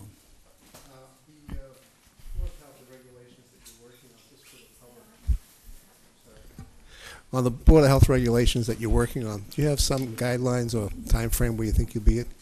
Well, This is just for the public, that's all. Yeah, actually, we're going right through the whole book, and right now we're going through the first 8, which mostly just deal with animals, dogs, and actually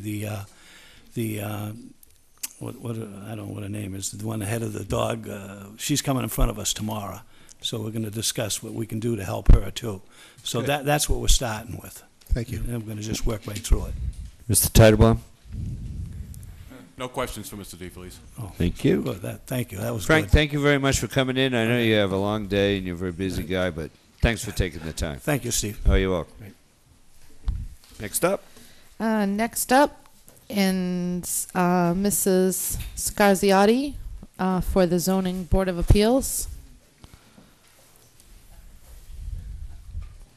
Good evening. Hello. If you just you state your name and why you want to be reappointed, that would be great. Well, my name is Mary Scarciotti. I have been on the Board of Appeals, which I feel I'm very fortunate to be there with a number of very knowledgeable people. This will be the first reappointment. I was an associate for a few years, and then I was appointed to a full-time term once before.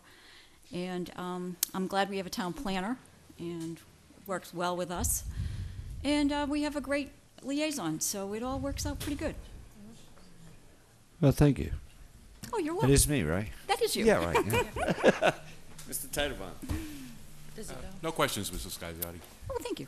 Mr. Slavin. I've worked with Mary before, no questions. Mrs. Winslow.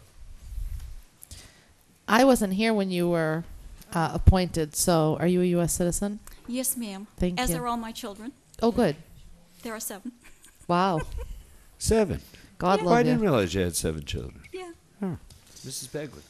Did you go to those meetings? He does. Does- I he does. am a liaison who does a liaison's job. That's right. All right. Correct. The ones I've been at, I haven't seen them. Well, But I know thank you were at quite a Right. few of the Bog Wind hearings, which, Yes. you know, I really appreciate that because it was very important to understand the scope of that project. It was amazing. Yes. Oh, it was so complicated. Very complicated. At that and the Walmart has been, I think, the 2 largest projects we've had for quite a while. And ongoing. Well, yeah, most of the hearings ran for over a year Mhm. for the both of zoning those. board, the zoning board requires nothing. They have a great liaison. That's right. I do my job. It's all good. Piece of cake. Yep. Thank Easy. you very much. Oh, you're welcome. Thank you. Thank you. All right. Mr. Chair, at the very back of my packet is the reappointment interview for Mr. Brady for the Board of Health, but it wasn't attached to the. I don't know. Is he here He's tonight? he wasn't able to make it today. I think he's next week. Oh, is it? Okay, because it's just kind of stapled on the very end, so I just wanted to be sure. Okay, moving along. Question for the board. We have a couple sewer items, but we also have the people here for Route 6 and I beg your pardon. 28. Let's There's- just get the. There's other people that were here for reappointments that are here.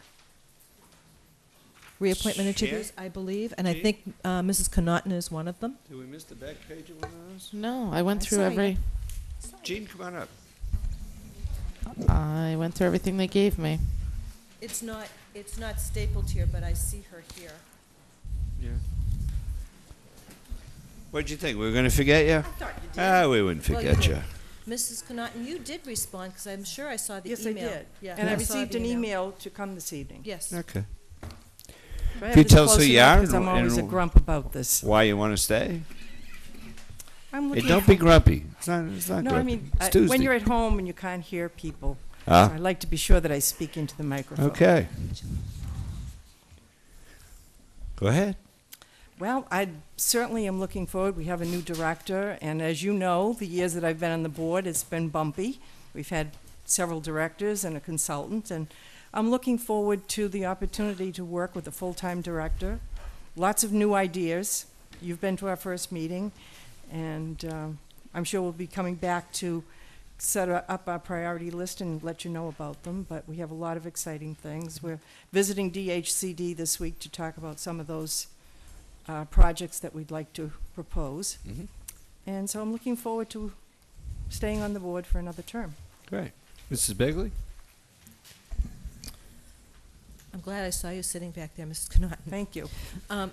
Now, there's 4 people whose terms are up here this year, and I believe, correct me if I'm mistaken, all 4 want to continue. Yes, because I think Sandy and She's Bob. been here.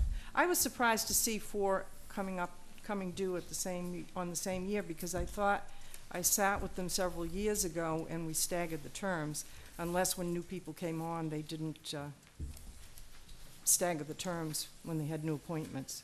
Right, that might be something that this board needs to look at, because there's only 1 in 13 and 2 in 14, so that's something we could probably look at. But how long have you been on?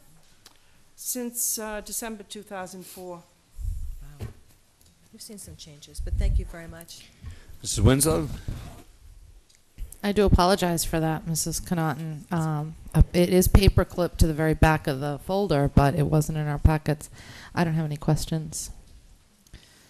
Mr. Tadbaum? Just making sure you're paying attention. No questions. Mr. Slavin? Hi, Gene.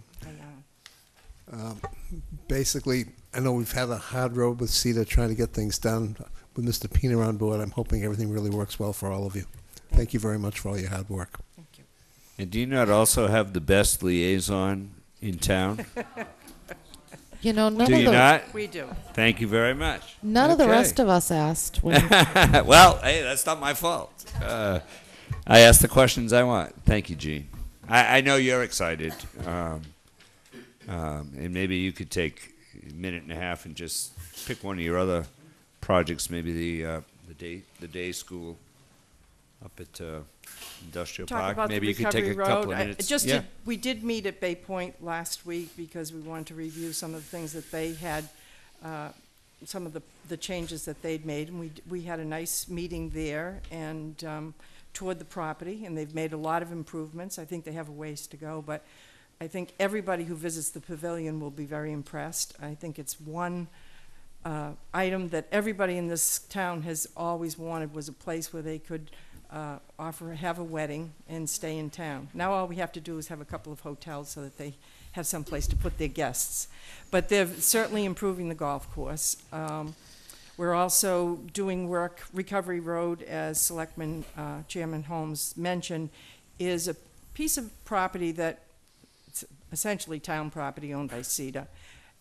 It was a child care center for many years. It was actually built, I think it's 28 or 29 years ago, and we had a child care center in there for at least 25 years. And then at that point, that child care center decided to buy their own building and has moved on.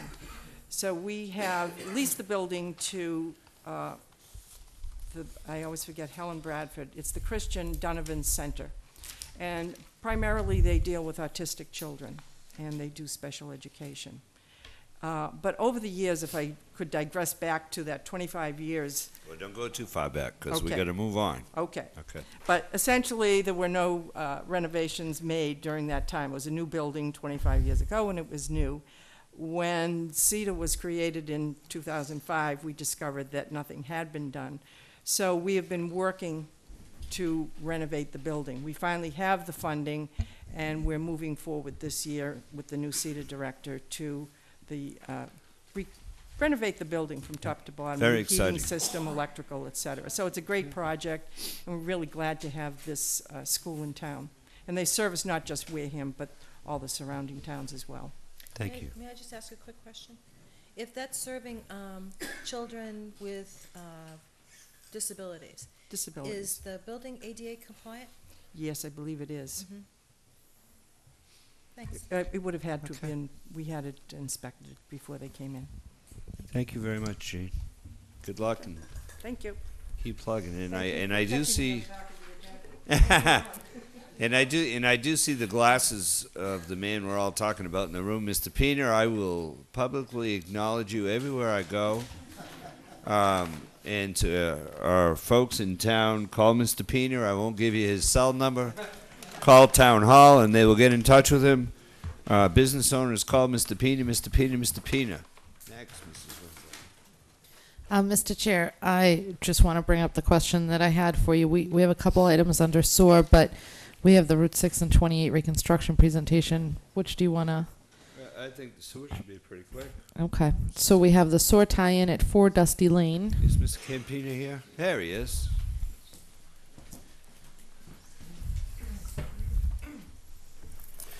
Mr. Campina, good evening. Good evening, Mr. Chairman and Route members 6 of the and board. 28 are behind you. That's why I kept going, so that Okay, we'll get 'em on. if you talk too much, they'll throw things at the back of your head. I did want to bring one thing Don't up. get off subject. We're on the list of the bridge repair for all the meetings at the DOT. So as I get them, I'll share them with the board. Please. So you'll know. Okay. And we can share that with the local businesses as Okay, well. absolutely. And Mr. Pena as well. Okay. Dusty Lane. Dusty Lane is in Onset, off of Fresh Meadow, which is off of Onset Avenue. Recently purchased. I think you have all the supporting documents. It has a failed system, has been for quite some time. It's been through the Board of Health, many issues. The new owner is asking permission to tie into the public sewer to replace his failed system. He has to put some type of low pressure system because the elevations don't work. The reason why this home was never tied in is because the town ourselves put that system in from Fresh Meadow down Dusty Lane, and the elevation never worked for the owner. So now we have the ability to use a low pressure system to tie him in, so he needs to move forward. So once he gets permission from this board, then at that point I'll have him drop some plans, bring him in, go through the process, approve it. And then, of course, he's aware of the sewer development fee. We're very adamant about that. Right. So everything's aware, and he's also aware of the policy. So I think Questions from the board, Mrs. Begley. Mrs. Winslow. None, thank you. Mr. Slavin. Mr. Titlebaum. I have a motion. Mr. Chair, I make a motion to approve the application for sewer connection at 4 Dusty Lane, made by Roland Machad and Alan Rivers. I have a question for the tie-in at 4 Dusty Lane. I mean a motion. Second. Anything further on the question? All in favor? Aye. Aye. All opposed? Abstained, 500. Good to go, Mr. Campino. policy is pretty straightforward. I met yesterday with Selectwoman Bagley, and it was I want to thank her for her time. Very productive, a lot of great ideas. I think it's a terrific opportunity to discuss this. So we're working on some policies. I've got to do some reviews and updates, and I'll have some for you next week in the corrected form. Remember the So- rules. You need to get the ones you want to this board before Right. the meeting, and not Right. Friday, but before, so that we have a chance to I'm sti- review them, and so that we can discuss and approve on them I was Tuesday thinking night, right? 6 o'clock Tuesday. No, I'm just kidding. Well- But Yeah, that's okay. She has a great idea. That's okay, because Good you'll have lead. a problem with that. Yeah, Mr. no. Chair, this board already has the 3 that we discussed, and we were going to identify the Yeah, ones in the just future. identify them for us, and we'll Right, but we're doing more work on them. Mr. Campina, the cell phone policy that he had, he's going to contact other towns. What year was that? That was written years ago. Oh, yeah, absolutely, about 8 years ago. So Right. we're going to update it to meet texting and things of the modern era. So Mr. Campina is going to contact other towns to see what they have for cell phone policies. appreciate that. We have the one that could probably go on to the agenda. Well, once you have them, just submit them, and we'll get them on the agenda, these but are the I'm not 3 doing it right now. No. These are Okay. the 3 that this board already got. So I'm asking the members of the board just to look at them, and we can put this on next week's agenda. Right, submit them to the office, Mr. Campinas, to make sure that all the members get them, we'll all blah, blah. Okay, and we're you moving have on. them, but I'll Okay, get them to you we're The not- again. cell phone one will be new. Mr. Holmes. Okay. But the other two that we received already from Mr. Campino a couple weeks ago was the demolition? of the- Demolition, yes, the demolition And the tied other in. one was the sewer connect, is that correct? Yes, We've had those for some weeks now. Thank you. So we'll, okay, and So, Date for public I'll meeting. get a notice from you tomorrow, and we'll have it on next week's agenda to get those 3 out of the way. Correct. Perfect. Next week, we'll get 3 more, right? We'll just yes, keep moving. we've, yeah, absolutely. Outstanding. A question All right. before we move forward. Am I going to be able to say Selectman Bagley Weekly? Because it's really, it worked out great. I liked it. Okay. First of all, Yes, go let's ahead. just be clear what this is. You're not writing policies with Selectman Bagley. No, absolutely. She's there just to help you organize to get it to this board. So we can Absolutely. move it It's a forward. different perspective that So I you really can meet with appreciate. her anytime you and her decide to meet. Okay. That's fine. Thanks. Next up is an important issue. The As we date of the talked public about. meeting. We want to set this meeting, right? We want to set a date, but we want to make sure that we don't set it in a fashion that we don't have time to get the proper information. So, I know you've done a lot of the legwork on getting the cost. Are we in a position that we know the timeline, we know the procedure, we know exactly what's going to happen as we move forward to set in this betterment? Is all that laid out? Is there anything that's affected by your policy work that you're doing now? We don't want to set a meeting for, say, June 15th and then have nothing. I mean, it's all going to be. I agree.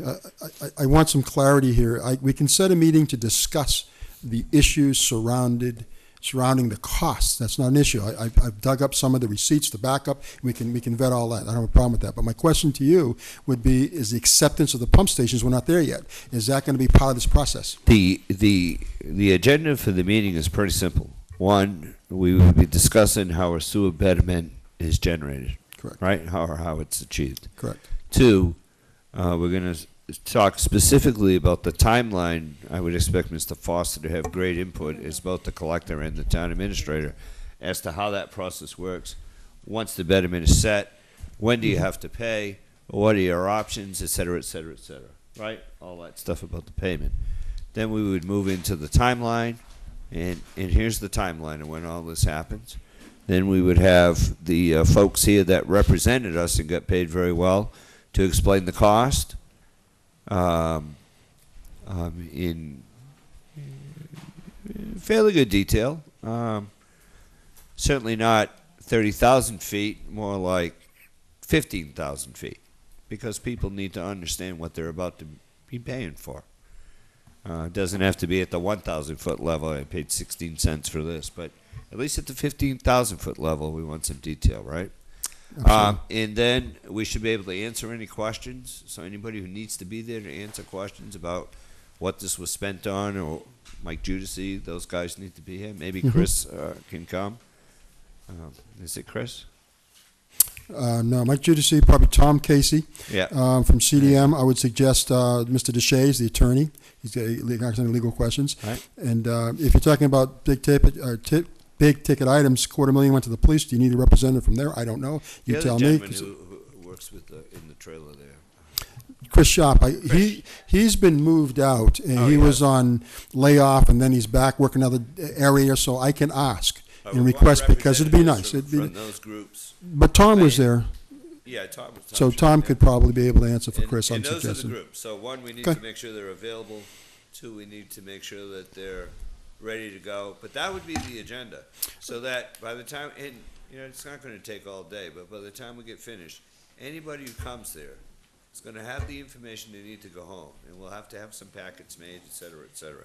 Now, we set the date of the meeting, and then we need to, as I mentioned earlier to a couple of folks, that we want to make sure that we get these packets out to them ahead of the meeting, so that they come prepared and can ask intelligent questions, as opposed to walking in a room.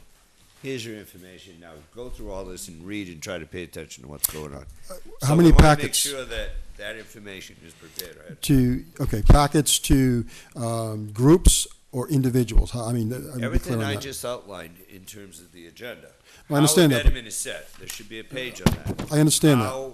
What it costs to do this should be a page on that. What's the timeline? What's the collection process?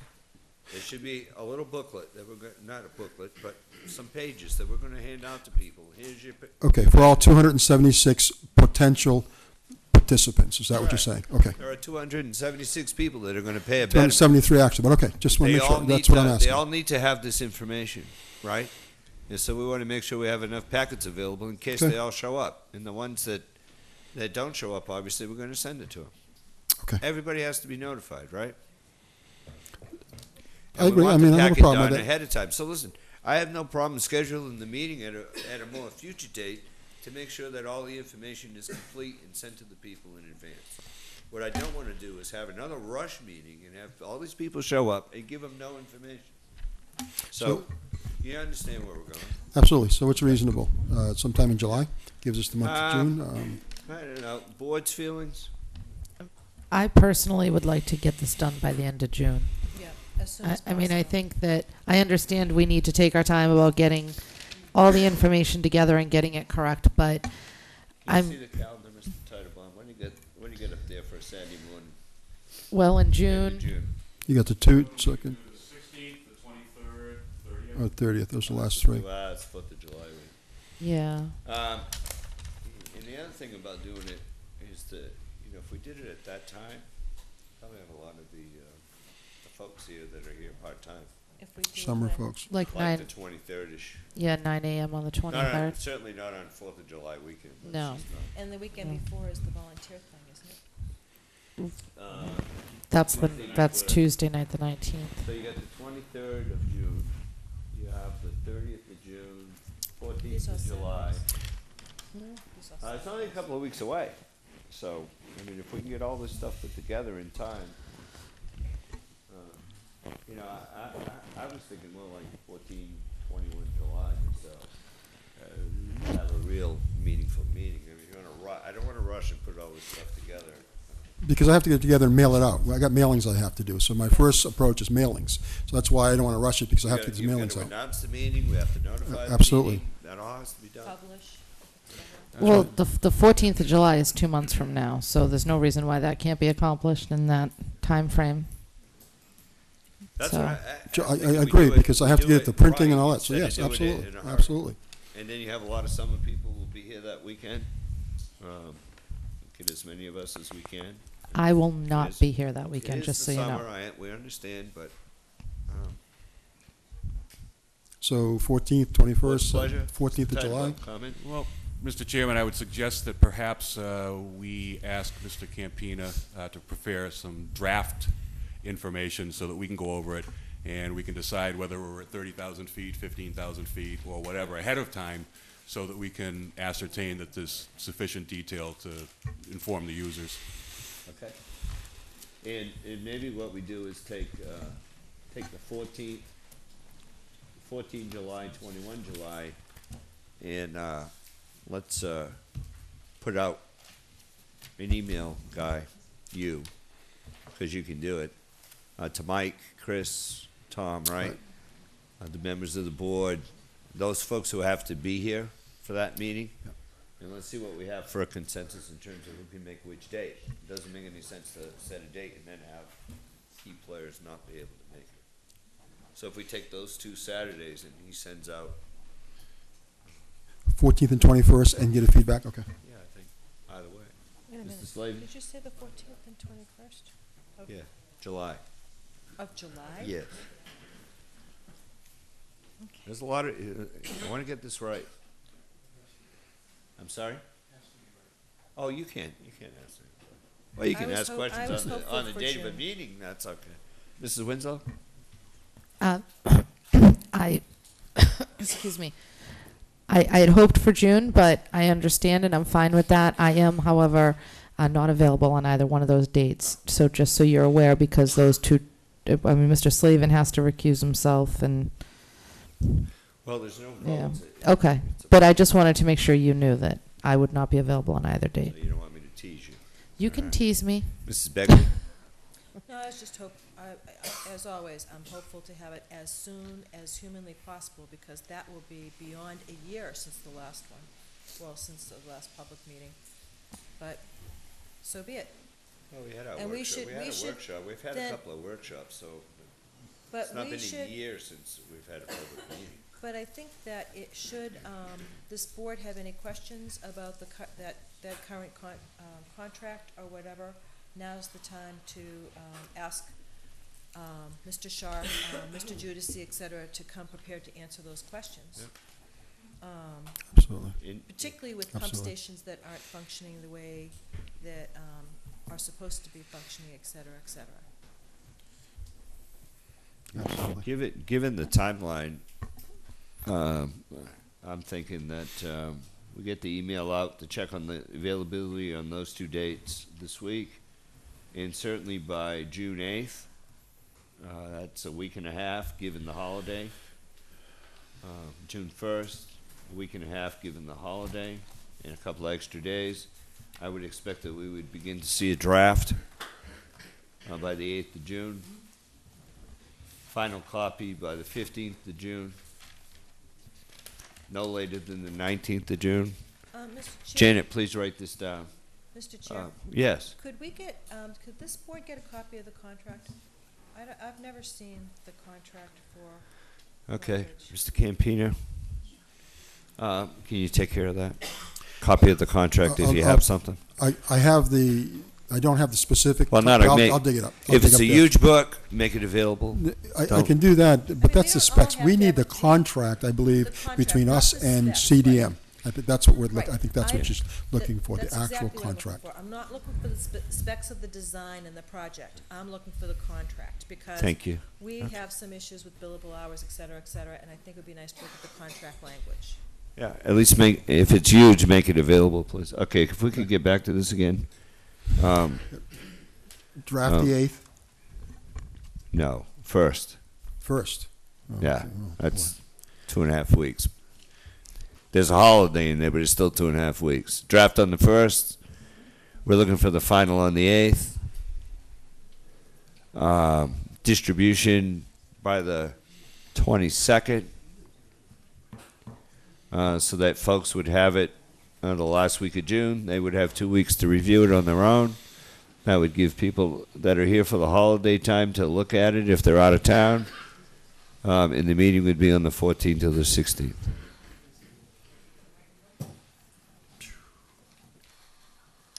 Okay, I'll call you. So nobody thinks we're passing notes in study hall.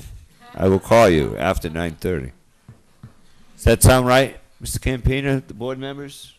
Timeline? We have our own timeline to get this done. Okay. Oh, okay. Okay. Mr. Foster, does that sound fair to you? Okay. Any deviation? Please alert the board. Yeah, I don't see any deviation. It's pretty straightforward. Okay. Good. I think it was pretty straightforward information. All right. Thank you very much. Any other sewer business? Mr. Titlebaum. No, that's all I have. Mr. Slavin. Mrs. Begley. Always. I'm sorry, and I'll make this very fast because I know people are waiting, but when Mr. Campino and I spoke, we talked about an issue that he's having with one of the projects, and that's with grease in the sewer Absolutely. system. And he's been asking for the Board of Health to assist him in enforcement. Could you elaborate briefly? Briefly, I'm going to get on the agenda. I spoke to the chairman of the Board of Health to get me on the agenda, and we'll talk about grease. As an example, we have 500 parts per million of grease in one of our pump stations in the industrial park. 100 is a limit. It's a finable offense. We went to a specific location, took that pipe, the line coming in, and tested that, and that's 395, 400 parts per million. Draft a letter. We're going to go to that business and explain to that business that we have an issue. That's just one of many, many, many. There is no grease policy in the town of Wareham. It's part of an IPP program. That grease contributes to tremendous odors, overflows in a lot of situations, so I need to address that. It's in the policies, part of the policies that we're trying to adopt, so that's something. But specifically, this particular company I'm going after, I'm going to need the board support. I'll get you off a letter. What I'm doing, I need the board's endorsement support to move forward on that, and then further to move forward to all our restaurants in the town of Wareham. No problem. Bringing it to us when it's ready. Yes, so what we're encouraging, the two of us, is the Board of Health assisting in the enforcement of this. The other thing that sounds small, Let's bring it to the Board of Health. I'm on their agenda. We so don't. I'm going to get we it. don't. They do their. The other thing that Mr. Campina had brought to my attention just yesterday is there was some mitigation for Oak Terrace that's over by Oak Street. When they had resurfaced the road, they had created a torrent of water that came down and was undermining the road. And as part of the mitigation, they created a berm to prevent the road from being undermined. But that was supposed to be part of the mitigation, and they are billing us, the town, for $5,000 for that. It's on the contract too, so we took it off of that immediately. I told Mike Judici that the town is not paying that, and he feels that we have to pay that. It was mitigated by GOCO. They put the berm, corrected the problem, and they expect to be paid for it. I'm not agreeing to pay for it. I'm not going to pay for it, so I just want you to be aware of that. Good deal. That actually was carting some of my property right down the storm drain, and I believe you informed me that it was going to be taken care of at no charge at the time, that you would work this out. That's what we with had them. been told. So I have a specific memory of you telling me that, so no to that $5,000. Right. And then the Chromesit pump station, just to elaborate, it's taking... Chromesit pump station is taking on water. Every time it rains, it takes 1,200 to 1,400 gallons of inflow. Inflow on I&I for that entire area of Chromesit should be no more than 210 gallons. We're taking 15 to 3,000 gallons. I've alerted Mike Judici. I've taken pictures, sent it off to him. It is my suggestion to the board that we do not accept the project until that is taken care of, because we'll own it. And that's something else that I really, really want to work on. Well, before I put accept it this in issue. the form of an email, and I'll put it on the agenda. Okay. And then one more item. We can't just because it says any other sewer business. This isn't new. No, but this is something that we want in upcoming agendas. Yeah, I agree, Mr. understand Chair. that. That's done in the form of an email. You don't do it here, please. But then in the form of an email, Mr. Campina, can you please make a request for you and this board to have made available to us the October 2011 ARA audit? Yes. Okay. I'll put that in a form of request. Thank you. You're welcome. Thank you. Thank you. Next. Mr. Chair, up next we have Route 6 and 28 reconstruction presentation. Good evening and welcome. Sorry. Get right.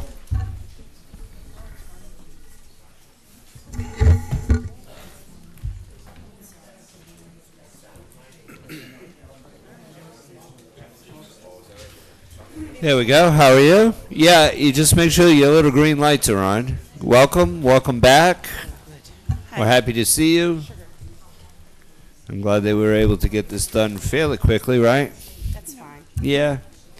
So we were contacted by your town planner that you guys wanted us to give you a brief update of the status of the project. I think we had met a little while ago. Please. Conversations in the hallway. Thank you. Again, my name's Carrie LaValle. I'm the project manager for this project. I think I've presented a couple of times to the board and the selectmen and the previous town administrator. And I'm glad to say that the next step is that I have worked with Susan Green to set up a public hearing for this project. It's been set for July 12th at 7 p.m. in the town hall cafeteria. She felt that I saw would that. have a That's good news. And we will be advertising it, but I can also send the information that we are advertising our normal public hearing notice. I can send it to the town if you guys want to do any additional advertising. 'Cause We it would sounds like you like appreciate to do it that. on the website and stuff. We love to make announcements. We can do that on have the heard on that. our website. We have our cable programs that we can put a thing up on. We have Great. a lot of boards and commissions that can advertise that as well. And we'll have a handout that goes with that as well that, in fact, will be a mail-in sheet. So if people have comments ahead of time before the meeting or during the meeting, they can fill it out. And again, also, obviously, after the hearing, they'll be able to fill it out. So I can send you a copy of that once it gets done by the consultant. Okay. Otherwise, we also have Pam Hasner from our district office here to represent, to answer any questions you may have about the discontinuance. And we also have Mr. Hatfield from Serped who can answer any questions you guys may have about getting the project programmed on the appropriate tip. I know there has been some issues because the current cost is at about $10.5 million, but we have recently passed a policy that we will be doing reimbursement on utilities. The state would be covering that, but obviously it would increase the cost. So I think we're looking at splitting the construction costs over 2 fiscal years due to the high cost of the project. Okay. I don't know if you have any specific questions that you guys were interested in. Well, why don't we do that? I'll ask the board members if they have any specific questions. I'd like to listen to some of the other questions first. Okay. Fair enough. Mr. Slavin? On the project, time frame wise, I believe there was another project that was going to probably get moved up. I know we're back a little bit in the list. There was approximately 153 takings, adjustments, et cetera. We have concerns because it affects a lot of the signs on the highway with the width coming across, entrances to a lot of our businesses, driveways in and out of our businesses, et cetera, on that road. Plus, there was going to be a couple spots where there were going to be some, we'll call them turns or U-turns, whatever you want to call it. We haven't progressed very far. I know at one point, one of the presentations, they asked if the town would help them with some of the preliminary work, and then I found out later on that the town really couldn't help them. So I'm kind of looking to get some clarification as to where we are with the status of all these things, because obviously until all this is settled, you can't really start the project. Well, from our point of view, before we can schedule a hearing, and this is part of what took so long, is they have to, the right-of-way bureau does a very thorough review of the project, and we only recently got an approval with the current plans to move forward with the hearing. So our next step is the hearing, and then that's when we get the feedback from the public on the project, and it isn't until after that that they can start further with the right-of-way procedure. So it has been reviewed internally. I can send you an electronic copy of those plans that was reviewed internally by us. But part of their right-of-way process is this public outreach that have scheduled for July. Do you have an approximate number of the number of actions that are going to be needed? Right now, it is approximately 97 fee takings, 4 fee takings on behalf of the town, 28 easements, 7 drainage easements, 149 temporary easements, and I think 1 water. I'm trying to figure out. I believe so. 1 water. And that might change a little bit because, as I said, we do have that new policy for utilities that we didn't have in the past. It just started for any 2013 and future projects. So there will be additional utility easements that have not been taken into account. Just so everybody does understand, some of those might be double properties. A property may have a temporary easement and a permanent easement on it. So I haven't done an exact count of the exact amount of total properties affected, but somewhere over, a little over 200, I'm thinking. We're looking at fiscal year 2015 for this project, most likely split 2 years? I think that's a question. Actually, for the price, the total price of the project, it really needs to go over 2 years. And the issue with using federal dollars is that if you're doing it over 2 years, it has to be 2 consecutive years. So once it gets started, it will be finished within, well, I shouldn't say finished within a couple of years, but it will spend the money over that 2-year period to get it done. Currently, if you remember a while ago, the project was pushed out a year, which basically put it in fiscal year 13 and 14. And at this point in time, we're suggesting that it be moved back again 1 more year, 14 to 15. What that does is it allows the region, and let me back up a little bit here. You are part of the Southeastern Regional Planning and Economic Development District, which is 27 cities and towns. We represent the Metropolitan Planning Organization for Southeastern Massachusetts. We get a certain dollar amount every year in our transportation program called the TIP. That is the maximum amount of dollars that we can spend on the various projects over those 27 cities and towns. So there's always competition for this money. And the fact that the 6 and 28 project is using so much money for one project, and it has to be done over 2 years, it's taking up a lot of space in the TIP.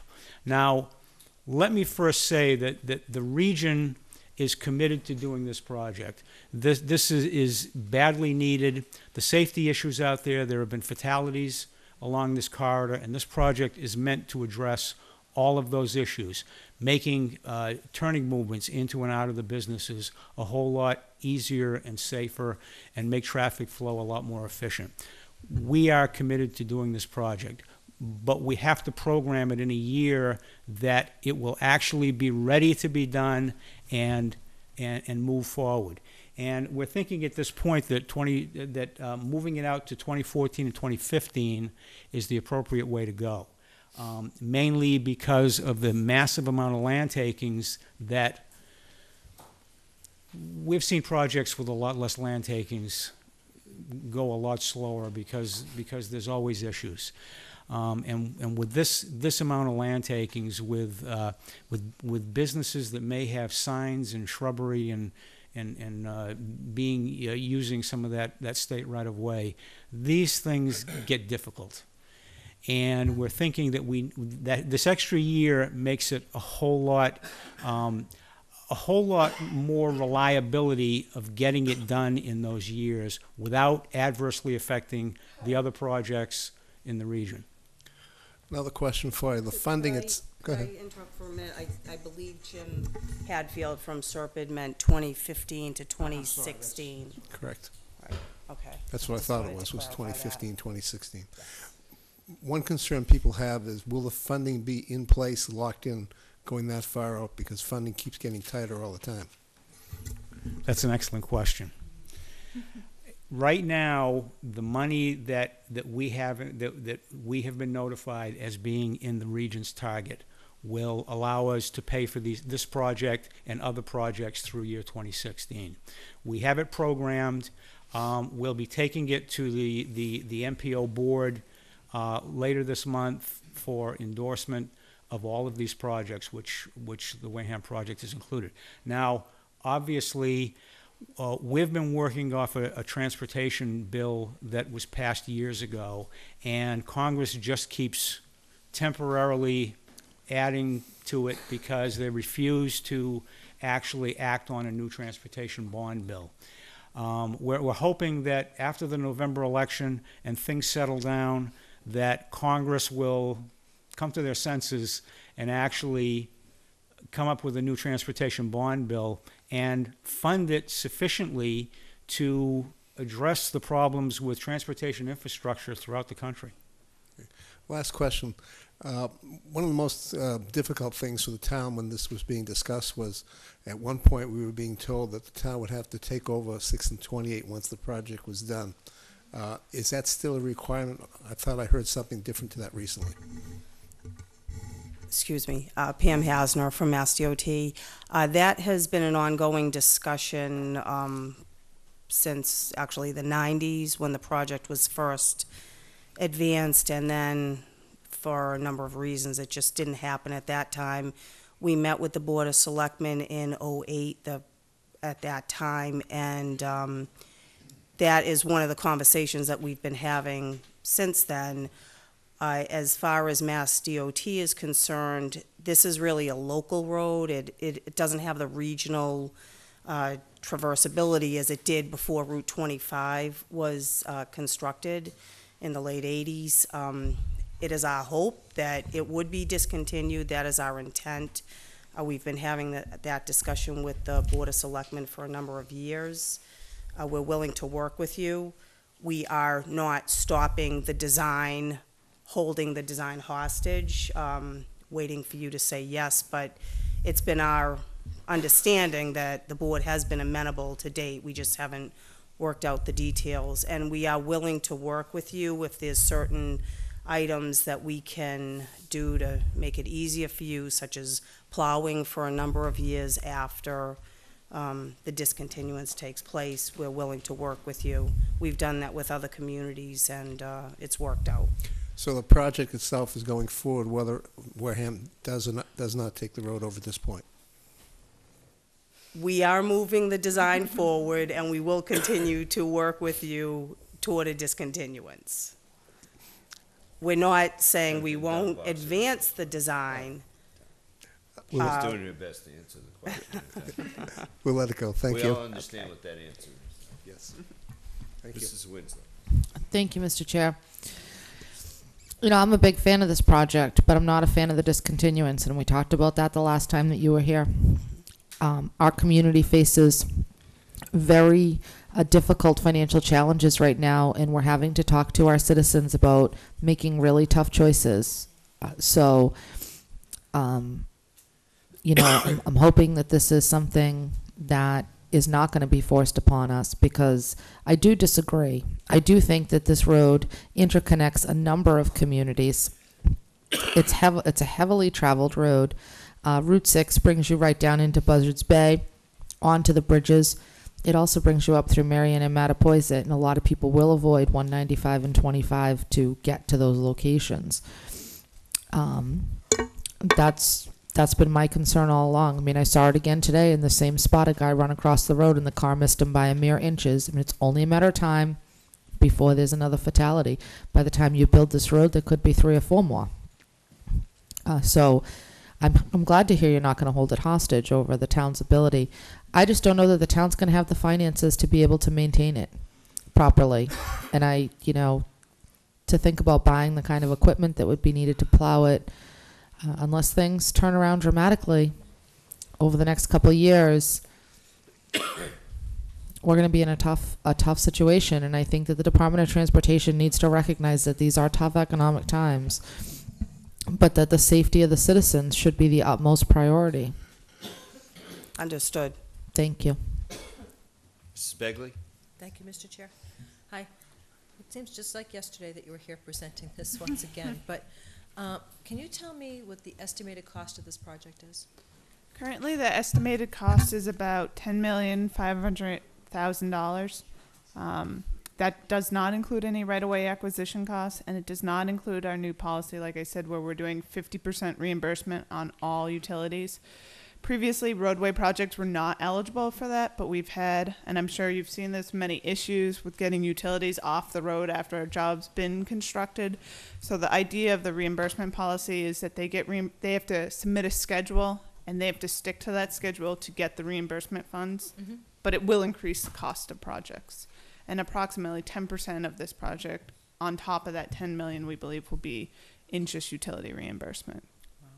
So this is the DOT's monies. These are not, right. Yeah, it's Wareham dollars are not spent. No, on it would be any an of this 80% federal, 20% state.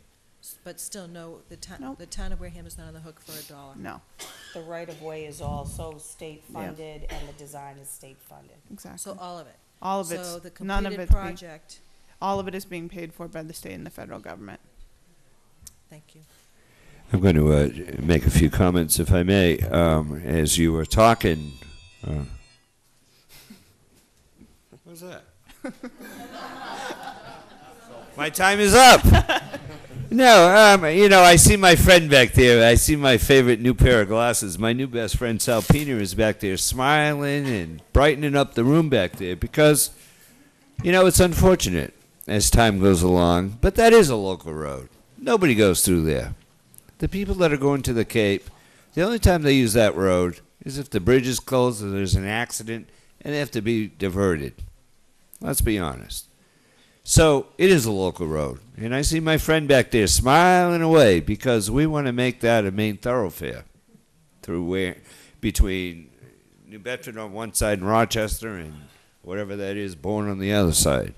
So, yeah, you're absolutely right. It's become a local road. It's a danger. And we all understand that in the end, we're going to end up owning it, right? My concern was the last time, and I think I've heard some discussions about it, is look, we know we're going to end up owning it. It's going to be great for a number of years before we have to worry about it because it's going to be brand new. And the only thing, and I've heard some movement, and you've agreed that there's some discussion, that we will get some help with maintenance. Mark Gifford was here that night, if you recall. We don't have a truck to do that. Come on, right? We're not going to buy a truck just for that one road. So we need some help with that, and you've expressed a willingness to do that. So that's what we're asking, right? My question to you tonight is, and the reason that we really pushed this up on the new board's agenda, was what can we do? Is there anything we're not doing? What can we do to get this moving forward? What's next? So what do you want from us? What can we do? Is there anything? Well, I would think as far as support of the project, On the funding end, attending the Southeast Region JTPG and MPO meetings Right. to advocate for the project. Okay. There will be a number of primarily temporary easements, but also fee takings. We can use your help with, supporting the project and working with the community. Okay. We'll try to make, the impacts as minimal as possible. So, We have a lot of businesses out there that are Yes. going to be impacted, as you know. You see, Yes. you heard Mrs. Harrington tonight. You know, Captain Al's down. They're Yep. on the Right. The bridge. The bridge. Sure. You know, and there's the car sales on the other side, the hair place, and I mean they've done a great job at trying to identify those places and move the barrel so you can still get in and out. But it does have an impact Right. on traffic and flow. This is true. From my point of view, since I will be running the hearing, if people from the board would be interested in coming just so that they could speak and say they're in favor of the project, that would be very helpful, because a lot of times you get a lot of negative feedback at hearings and you don't always get the positive feedback. So it would be helpful if you had even some of the emergency personnel that were really in favor of the project design because of the high accidents there. That's I'd really a good point. appreciate it. Mr. Foster, if you could, as July the 12th. 12th? Mhm. What's the time again? 7 p.m. and it's going to be in the cafeteria. 7 p.m. in the cafeteria. Could we make sure that all departments are represented, and as many boards and commissions that are out there listening? This impacts all of you one way or another, whether it's CEDA, Council on Aging, all the boards Exactly. and commissions in town. This project will affect everybody because it's that local road that affects everything. So the better we can advertise this thing, let's blow out the cafeteria with a bunch of people. A lot of people in support. They just have questions. Exactly. Mr. Titlebaum. Yes, after listening to my fellow board members, I am somewhat mindful. Well, time's up now. Gee, thanks. I'm going to drive the plane Peter, off I'm the runway sorry. then. Go ahead. I am somewhat mindful, although perhaps not to the same extent, as concerned as Selectman Winslow about the costs. Would you be prepared at the July 12th meeting to answer such questions about what is the expected lifespan of the roadway upon completion? What would you project to be resurfacing costs after the roadway gets into that? And I'm not looking for exact dollar figures here, but I could give that to you, but the focus of the meeting is definitely going to be more on the design. It's more for the public to get their first opportunity to really comment on the actual design and idea of the meetings and turnaround. That is something that can work out some of those maintenance costs, but it's not, the focus will be on the current design we're proposing to really make sure it's something that the local residents and the butters are in favor of. Right. But separately, I can try and get that yeah, information because to you. I think that would be helpful in terms of you're looking to us to review the project and potentially help you sell it. Yep. And I think to the extent that we can allay some of the concerns, Yeah, no, that makes that'll sense. just be helpful to you people in the end. Yep. And the age length of service can definitely be provided at the meeting, but. If there's anything we can do, please let us know, and we will advertise and push for that meeting on July the 12th. Okay. And I want to thank you all very much for coming in. I know it was kind of short notice. I know you met with John a couple weeks ago, and Just I'm not so sure. I I'm can- not sure where he is tonight, but I can let you know what papers it was going to advertise in. It just, it will be advertised, I think, in the Wareham Courier and the Cape Cod Times, and it will be posted in those papers 14 days prior to the hearing and 7 days. If there's another paper that you recommend. yeah, we have the locally here in town. We have the Wareham Courier. We have the Standard Times. We have a paper called Wareham Week. Okay, so New Bedford. I don't know how many people here read the Cape Cod Times. Okay, okay. New Bedford Standard Times is more Standard Times appropriate. is Okay, that's fine. I would think so. You could probably skip Cape Cod. Okay, that's fine. Sorry, So, Cape Cod, if you're listening. so New Bedford Standard Times, Wareham Courier, and what was the other one? The Wareham Week, the gentleman's. There's a gentleman right there. I'm sure he Okay. can give you his card. Excellent. Is there any other newspapers here that we didn't? Sorry? Born Enterprise. Right. Yeah, I just, the way that we pay. All right, Chief.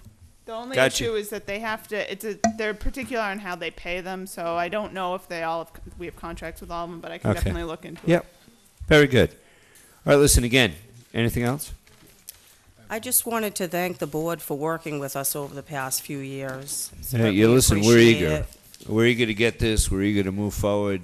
And that's why, again, we have the 2 new members, and we wanted to get this in front of us as quickly as possible and make sure there's something, make sure we're doing everything we can to help you and vice versa. It's an awesome Quickly, opportunity. Please.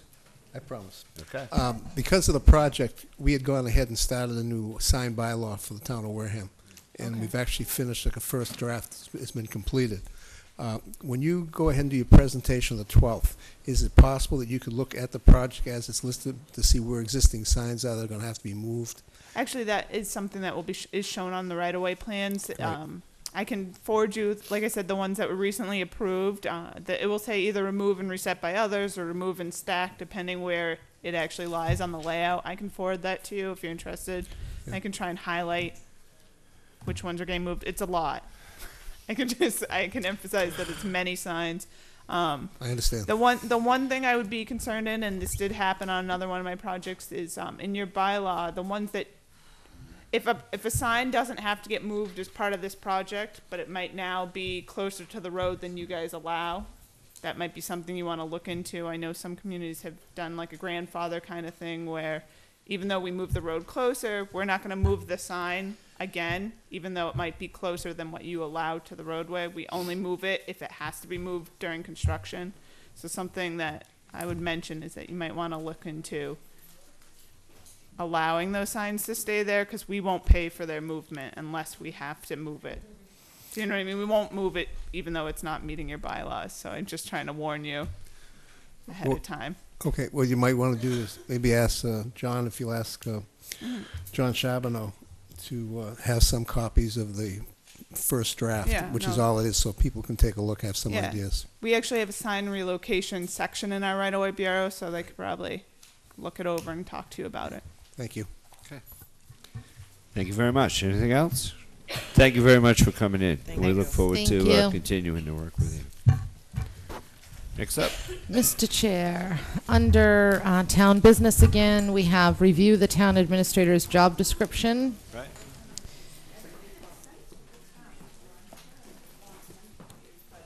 Has everyone had a chance to review the job description? Any recommendations for changes? Mrs. Begley.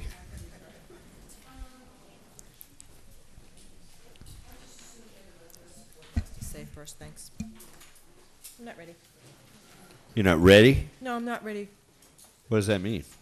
I guess, my question was this. This is not, this job description that is in our packets Right. is not what goes out as a publicized job description. Is that Right. correct? That's correct. So I guess This I'm not actually- ready because I didn't anticipate having this document. I had the other We have a- very, very brief document in my possession. Right. This is the first time I've seen this document. Well, It's in this my is- packet. This is the, this is actually more of the rules and regulations than it is Correct. the actual job So what I thought, This is not the document that we were right, given. this is not the document that we were given previously that was a Right. one-page document. So that's why For I'm the not ready. posting, that's what I we're- don't know what we When's want that? to Well, discuss. I was just wondering, Mr. Chair, the Mass Municipal Association has a boilerplate, if you will, for this position. If we could get a copy of that to compare it to the posting that we were working off of last time, I think it might guide us a little bit better in terms of, because the Mass Municipal Association is really the go-to people when it comes to a job like this. So if we could get our hands on some of their examples or something like that, that would be my preference. Mr. Slavin? I guess my only question is, are we going to do the normal process internally, or are we going to bring some firm in to bring us candidates? I think we discussed that. I think we can hire somebody without spending a lot of money. Okay. Mr. Titlebaum, did you get a chance to see the job description yet? Yeah, I know did. that- It's, I tried to shoot you some stuff, Peter, but I don't know if I got to everything. This is beyond comprehensive, I have to say. That's not the document we're Okay. supposed to be looking Right. at. It's supposed to be the one-page All right. posting. I'm going to do this one more time, and then I'm not going to do it. But we'll move it to next week, and we'll Okay. get that document that we reviewed. That's the document we're supposed to be looking at to have posted. Right. Thank you. So I will move that to next week, That's and why I I'm will not ready. clarify posting There we go. document. I do have one question while we're not Right. quite off of the subject Yeah, yet. but not everybody has it with them, Alan. That's the document we're talking about. That's the Yes. document. Mr. Chair, can we also get the stuff that the MMA uses? You can certainly research that on your own. That's Bring it to the perfectly board. fine. And if you want to Yeah. pass it to other members of the board, that's perfectly fine. What we're looking at is the document that we currently have to make revisions to and review. I So you understand. perfectly, you can do that, send it to anybody you want, but that's fine. So yeah, the answer is yes. Mr. Chair, I wanted the entire board to have the information because this is, Send an email to the board with all the information. I don't even know who to contact to get the information. I thought you had the information and you No. wanted to share it with the board. I do not. It's Ah. available to us, but I'm not clear on how exactly we obtain it. All right. Well, we can do that in the meantime, and in this time, next Tuesday, we will review the existing document that is available. All right, next up.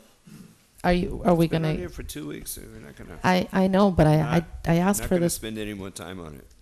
We're not prepared to discuss it. So let's move forward. Are you Sorry. gonna get that information or? We'll get it. Okay. Yeah, go ahead. Next up is the dog bylaw committee appointment. Right, at town meeting, we had a, bylaw, and I walked home that night barking. We had a bylaw that was proposed by the animal control officer, and that was moved. I have it right here.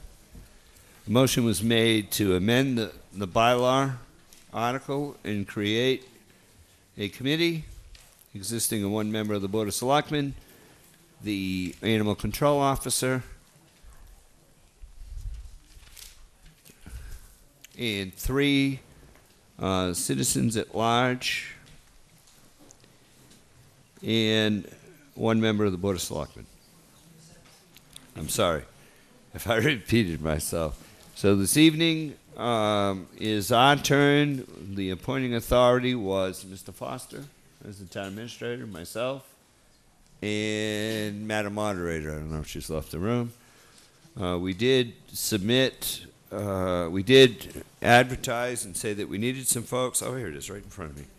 And we had 4 applicants. The finalists for the position were our former chairman, Mr. Cruz, Mr. Kenneth Levitt, and I always say this man's name wrong, Mr. Manfred Vigan. Thank you. Were appointed. We had a 4th applicant. This is going to be kind of labor intensive. Mrs. McDonald was here. We kind of added her on as an alternative, just in case, in the end, we fall short. If anyone else would like to participate, the first meeting will be held, the Madam Moderator is going to open the first meeting. Folks are going to get sworn in, open the first meeting, and then leave once they select the chairman. So, all the other positions are in place. We need a member of this board who's willing to volunteer. This is going to be very intensive. It's going to be very time-consuming because this particular board has to either file a report or submit the bylaw back to town meeting, which is October, which means, for the purposes of this, September, right, when you walk yourself back. So this is going to be a lot of work over the summer. So up to you all. I'll take a motion if you have anybody wants to volunteer, or motion somebody else to volunteer. Don't. Mr. Chair, I Aye. would like to move that Mr. Titlebaum be the board appointee. He was the one who is the brainchild of the committee. I have a motion for Mr. Titlebaum to serve as the board appointment. Second For by Mr. discussion. Slavin. Question. Mr. Slavin. We did receive a response from the dog officer, questioning, who we would appoint, so I thought I must have bring that up. It was brought up to us. From the dog officer? The dog officer who originally proposed that article. The animal control officer? Animal control Oh. officer. I would like to. I'm sorry? Did you say something? No. I would like to address an email or a letter that was. I'm sorry, ma'am. Is there an issue? Can I ask a question? Well, you shouldn't, but go ahead. Is the animal control officer on this Yeah. committee? Yes, ma'am. Okay, I didn't hear that. Oh, I'm sorry. Did I miss her on the list? I apologize. Is the animal control officer a member of the Board of Selectmen, 3 at-large folks from the community? And I just gave you their names. Thank you. Mrs. Begley? I would like to address an email, or actually it was a scanned letter that was sent to this board. I think it was sent to every member of this board. And I'll read it into the record. And this is by a citizen that lives on Oak Street. Our town has hired a qualified officer to administer the animal control department. Her recommendations are for the safety and well-being of our residents. It is the owner's responsibility and obligation to care and control their pets. These are the owner's rights in having a pet. When the study committee is formed, I request that Mr. Titlebaum be excused from serving due to a conflict of interest. For several years, our neighborhood has heard constant nuisance barking of his dogs. They were outside most every day from early morning 7 a.m. to nightfall, regardless of weather. Oak Street is fairly busy with the Tempest Knob boat ramp. The dogs will bark at all vehicles, pedestrians going by, neighbors trying to work in their yards, etc. The dogs are also dangerous, having attacked 2 dogs by jumping the chain link fence. Mr. Titlebaum did pay for the veterinary expenses. The dog's owner was also injured, but did not require medical attention. After the attack, Mr. Titlebaum had an extension placed on top of the chain link fence. After several complaints of barking, the animal control officer went to his home on Saturday around the end of April. Since that time, there's been an improvement in the amount of time the dogs are out. Because of these issues, I feel Mr. Titlebaum cannot have an unbiased decision on any bylaw. He did state he thought he was a target because he is now a selectman, and people should understand how the laws could have an effect on his dogs. Mr. Chair, can we read into the record the author of that letter? It's a public record. It's part of the record. It's Yeah. public. Certainly. It's now You a public received this as document. well, Mrs. Winslow. Judy Weatherby, 59 Oak Street. Thank you. Well, Mr. Chairman, if I might respond to some of the points that were raised in that letter.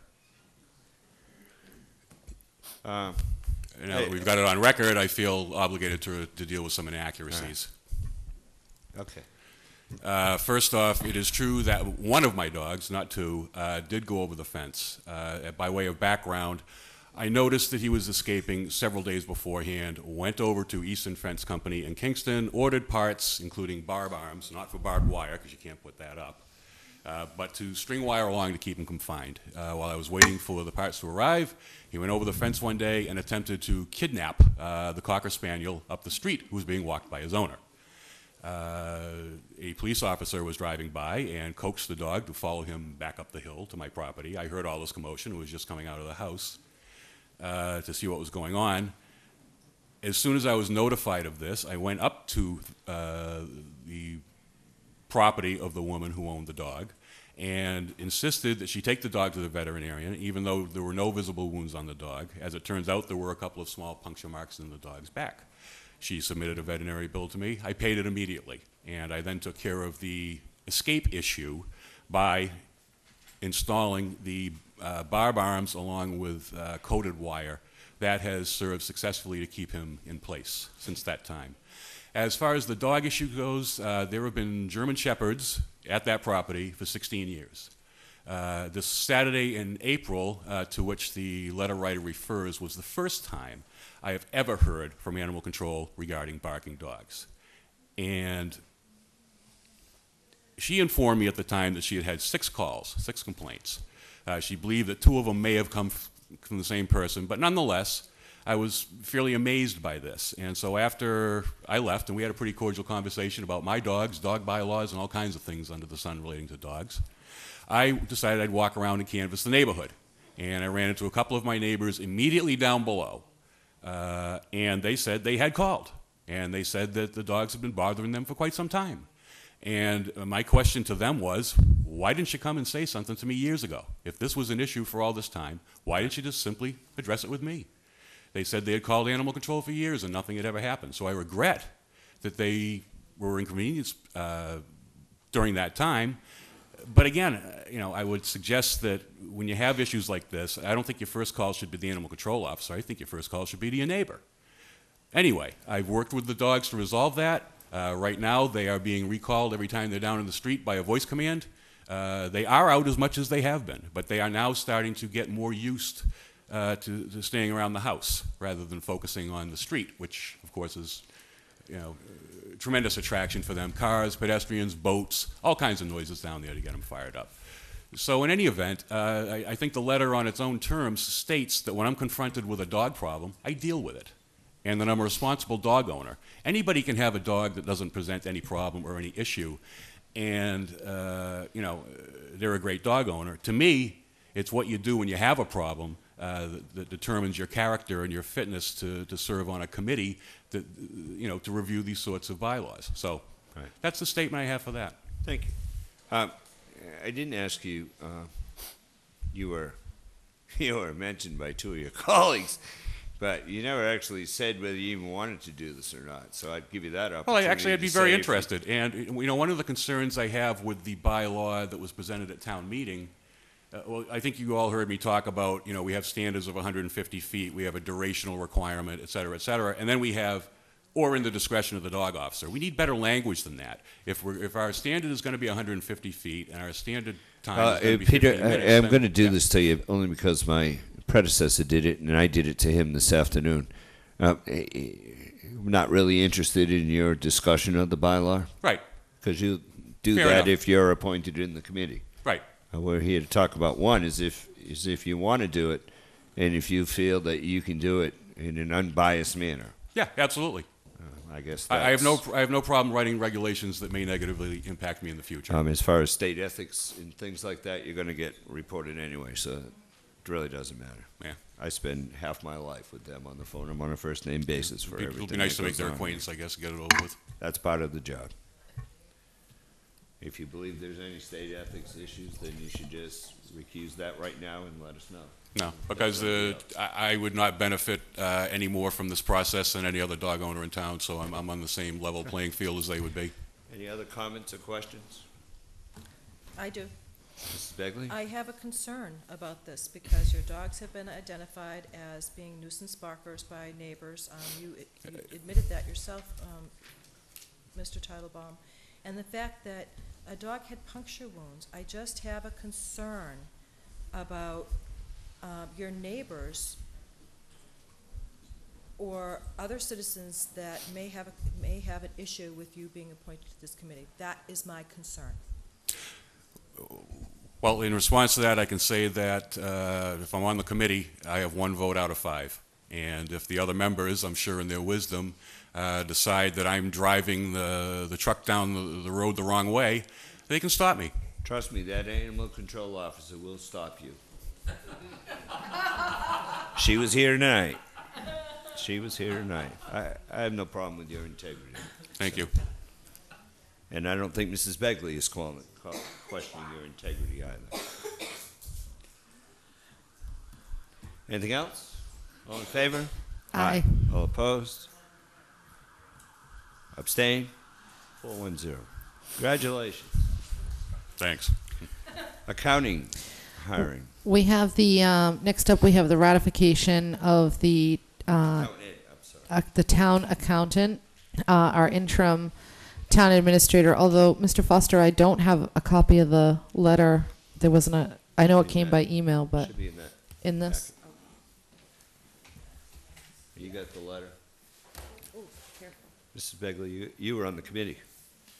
You were on the interview committee. So, Mr. Foster has, with the, as he explained to us last week, with the blessing of the screening committee, he has issued an appointment letter.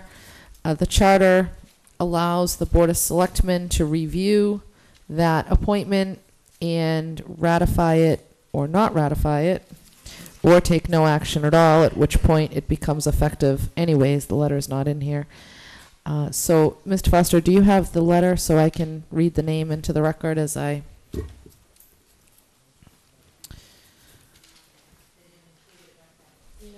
was in last week's pack. Yeah, I know.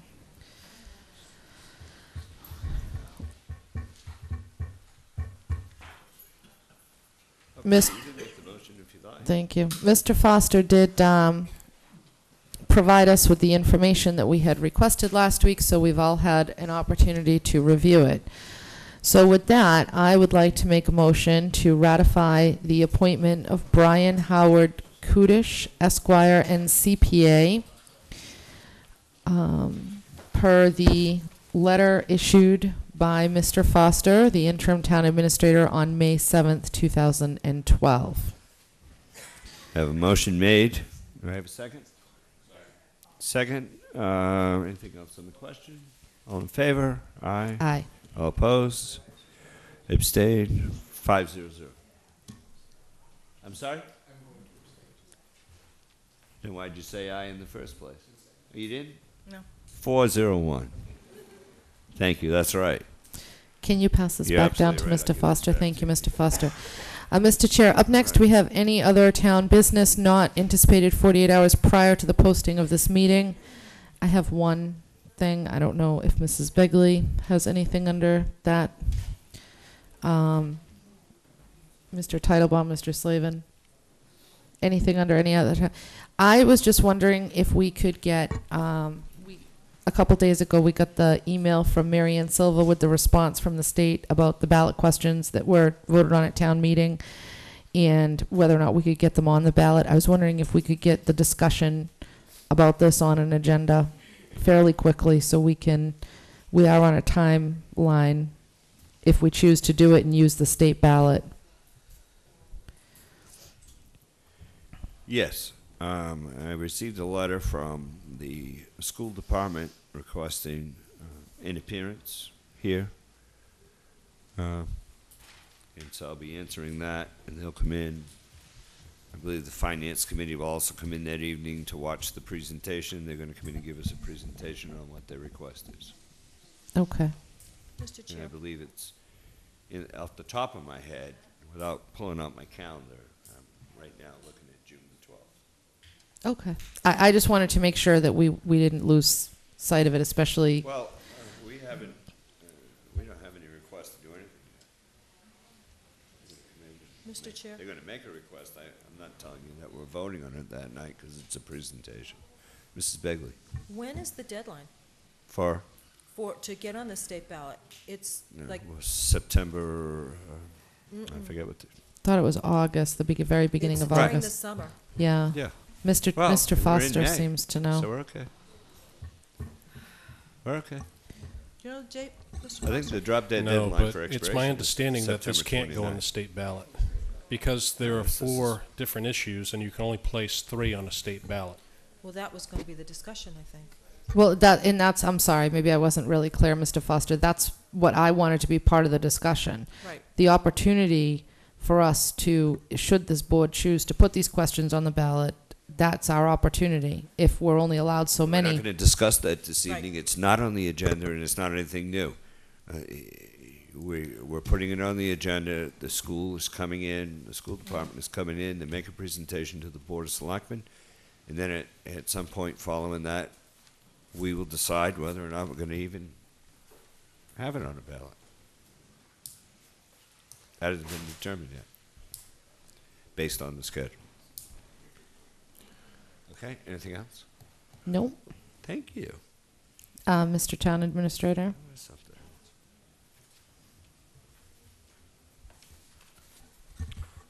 I have several quick items. The first item was the update on the earth removal fee collection.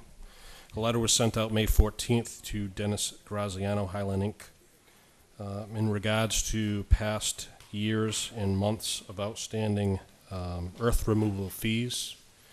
I'd gone through the file and calculated, based off of the information that their engineer had submitted, an outstanding bill of $24,479.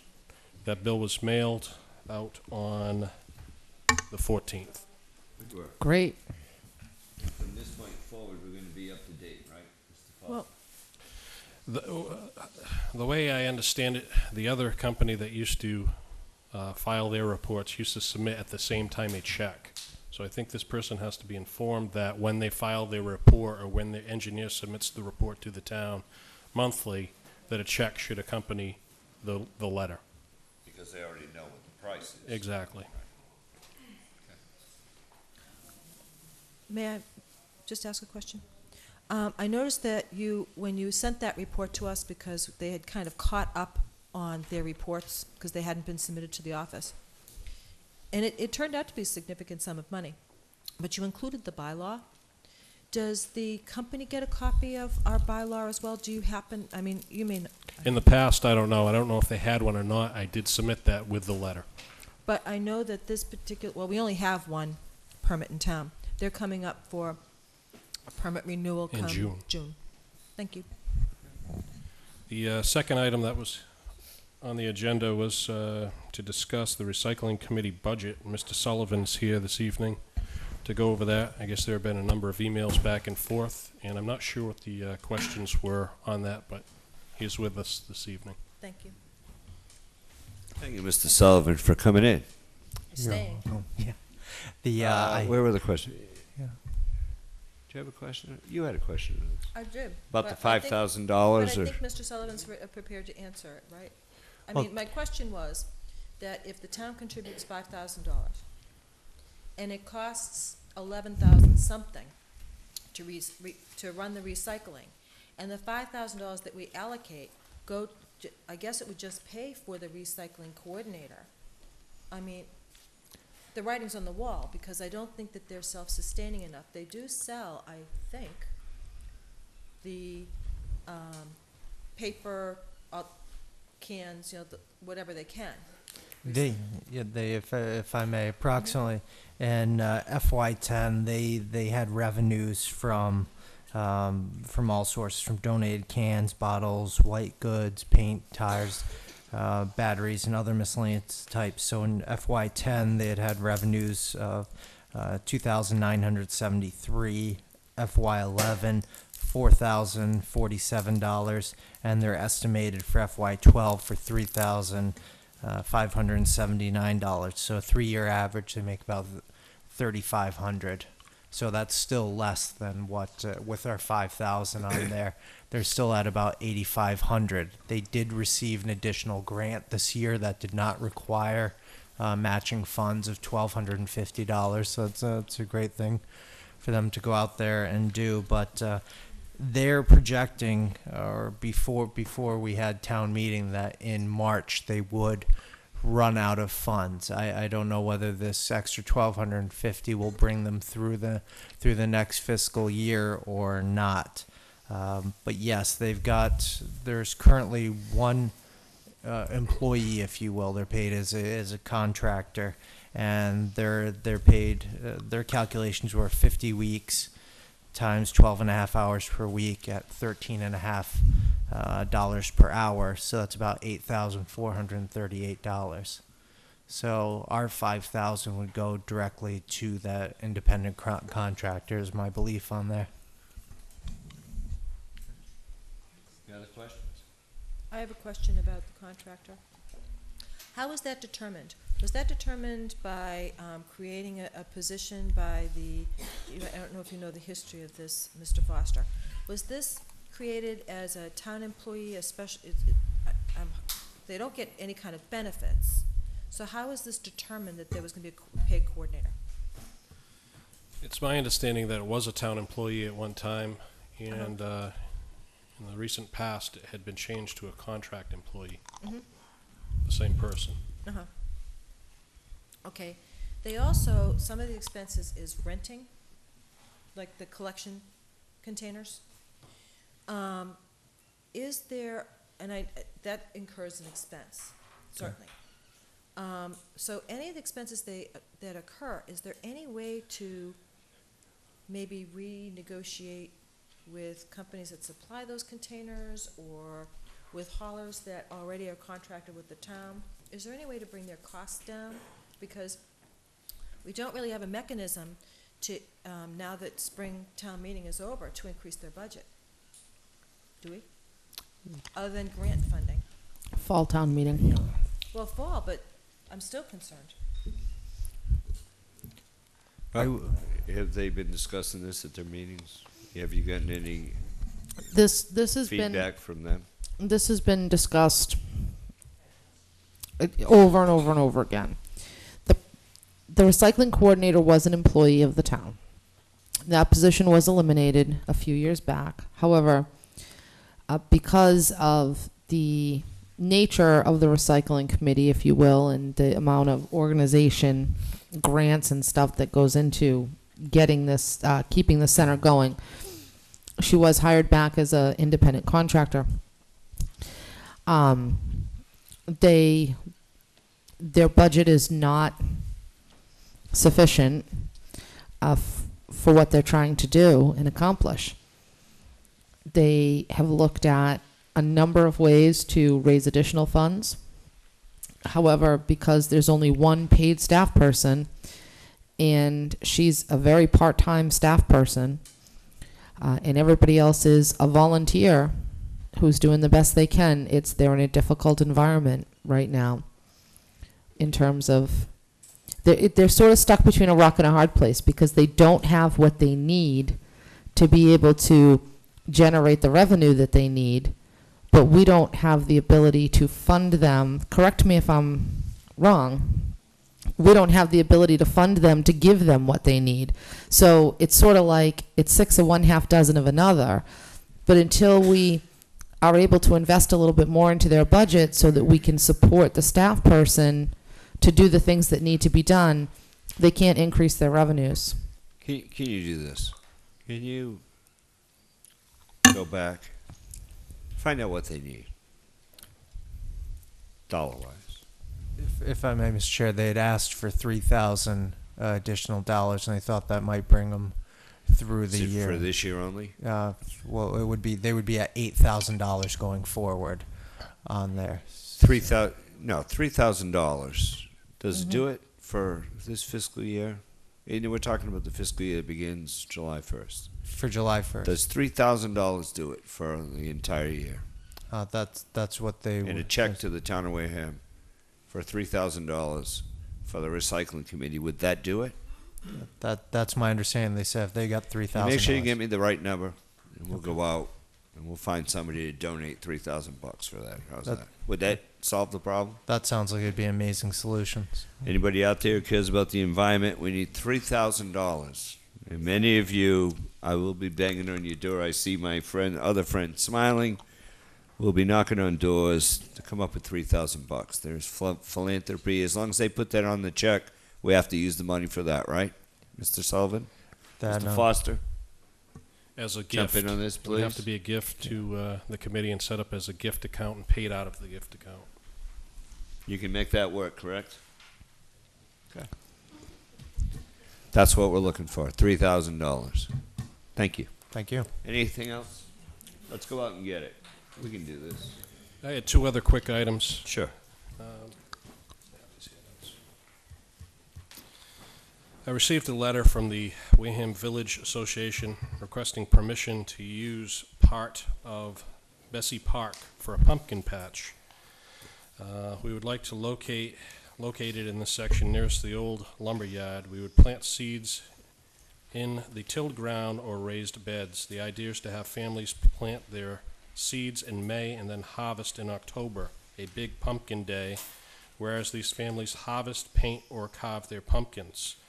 This letter came in, and I asked, town council happened to be in the office at the time, and I asked him if we had any policies for people asking to utilize town land, and I think that was similar to the gentleman that was here this evening, for use similar to this, and he has drafted a standard license agreement that we can use for this sort of request. His email is attached, and the standard license agreement is also attached for you to review. I don't know if there's any interest in this, but we now have something that we can go forward with this type of request.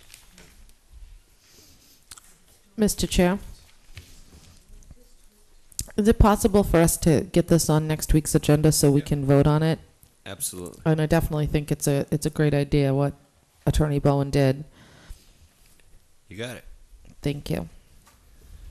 And the last item that I had, we have two positions that are due. The applications are due for the local building inspector and the plumbing and gas inspector. One is coming up this week, and the other one, I believe, is the end of next week. And in the past, select board members have volunteered to serve on the interviewing committee, and I wanted to know if you had any interest, any of the members had any interest in that. I did, and I do. I still do, if the board would allow me to continue that. I make a motion that, Mr. Chair, continue on the, was it both of them, Mr. Holmes? The Well, originally there was only one. so local now building there's two. inspector and plumbing inspector screening committee. Second. Have a motion made and second. Anything on the question? All in favor? Aye. All opposed? Abstain? 500. Thank you, Mr. Foster. Is that all, You know, one Mr. thing Foster? we talked about, John, is, you know, now that you've had a couple of weeks, that maybe next week we could see some numbers, financial type of where we're at. What are we looking at, right? As we're, maybe an update from this, Justin Cole as well, the accounting folks, where we at on reconciliation, that kind of stuff. If we could get something for next week, that'd be good. I could work on something. I can also get some reports year end.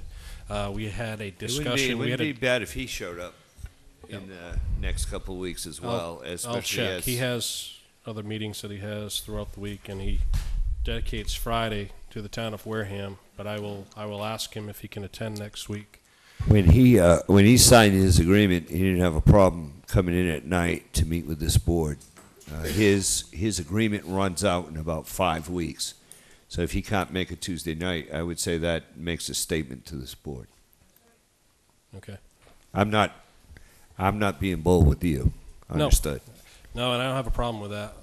That's actually a good idea. We had a department head meeting last week and discussed year-end budgets, and departments were all informed to cease any non-essential spending coming into the end of this fiscal year, and if they were promised any transfers or anything that was out of line in their budgets, they were to get back to me as soon as possible. Some departments have come to my office recently in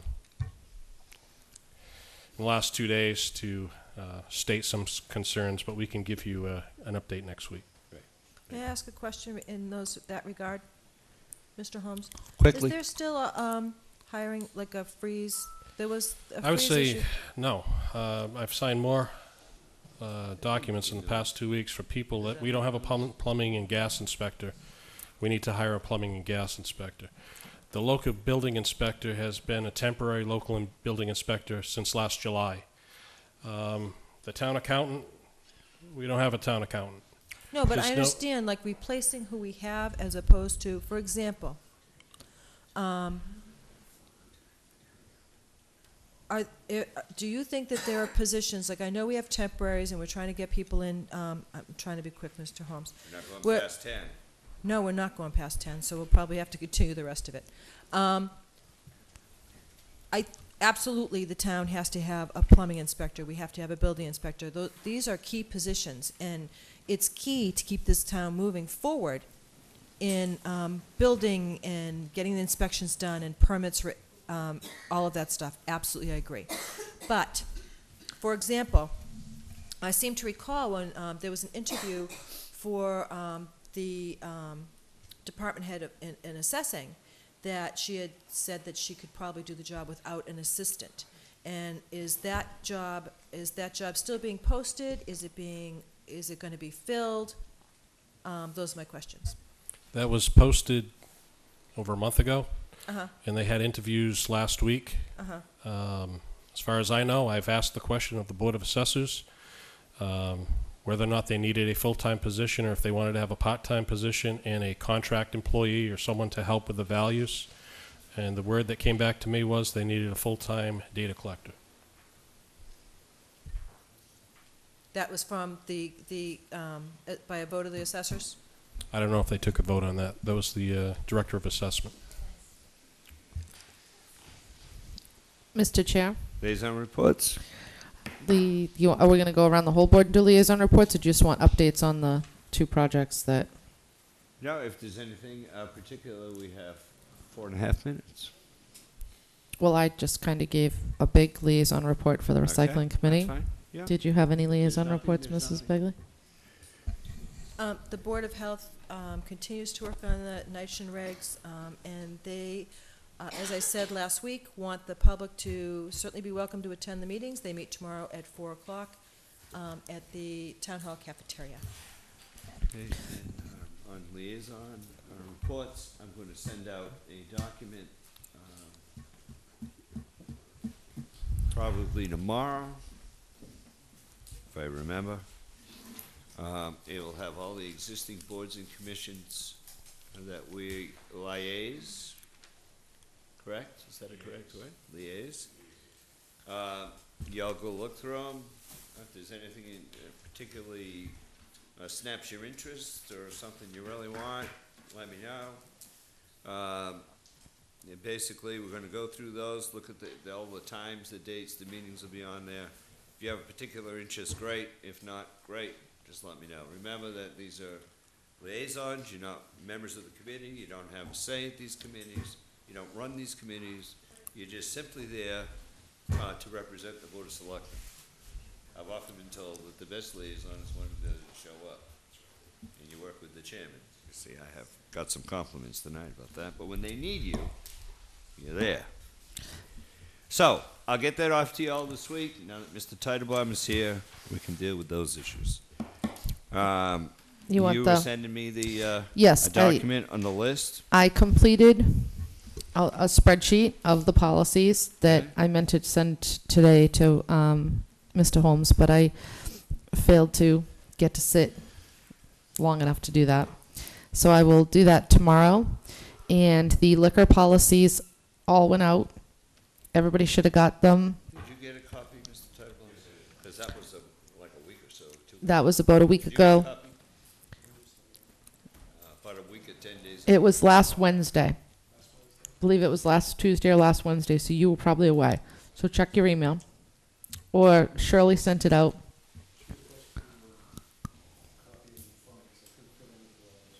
Okay. So whenever you're ready, Mr. Chair, to get those on. You're going to send me that list And I'm on going the to send POS this. ones tomorrow. I'm going to send the spreadsheet to you. All right. And Good. I'm excited. we about should that. be good to go. Anything Motion else? to adjourn. Motion to adjourn. Second. All in favor? Aye. Aye. All opposed? Thank you very much for your cooperation. You know, the reason we got all these people coming in, you wanted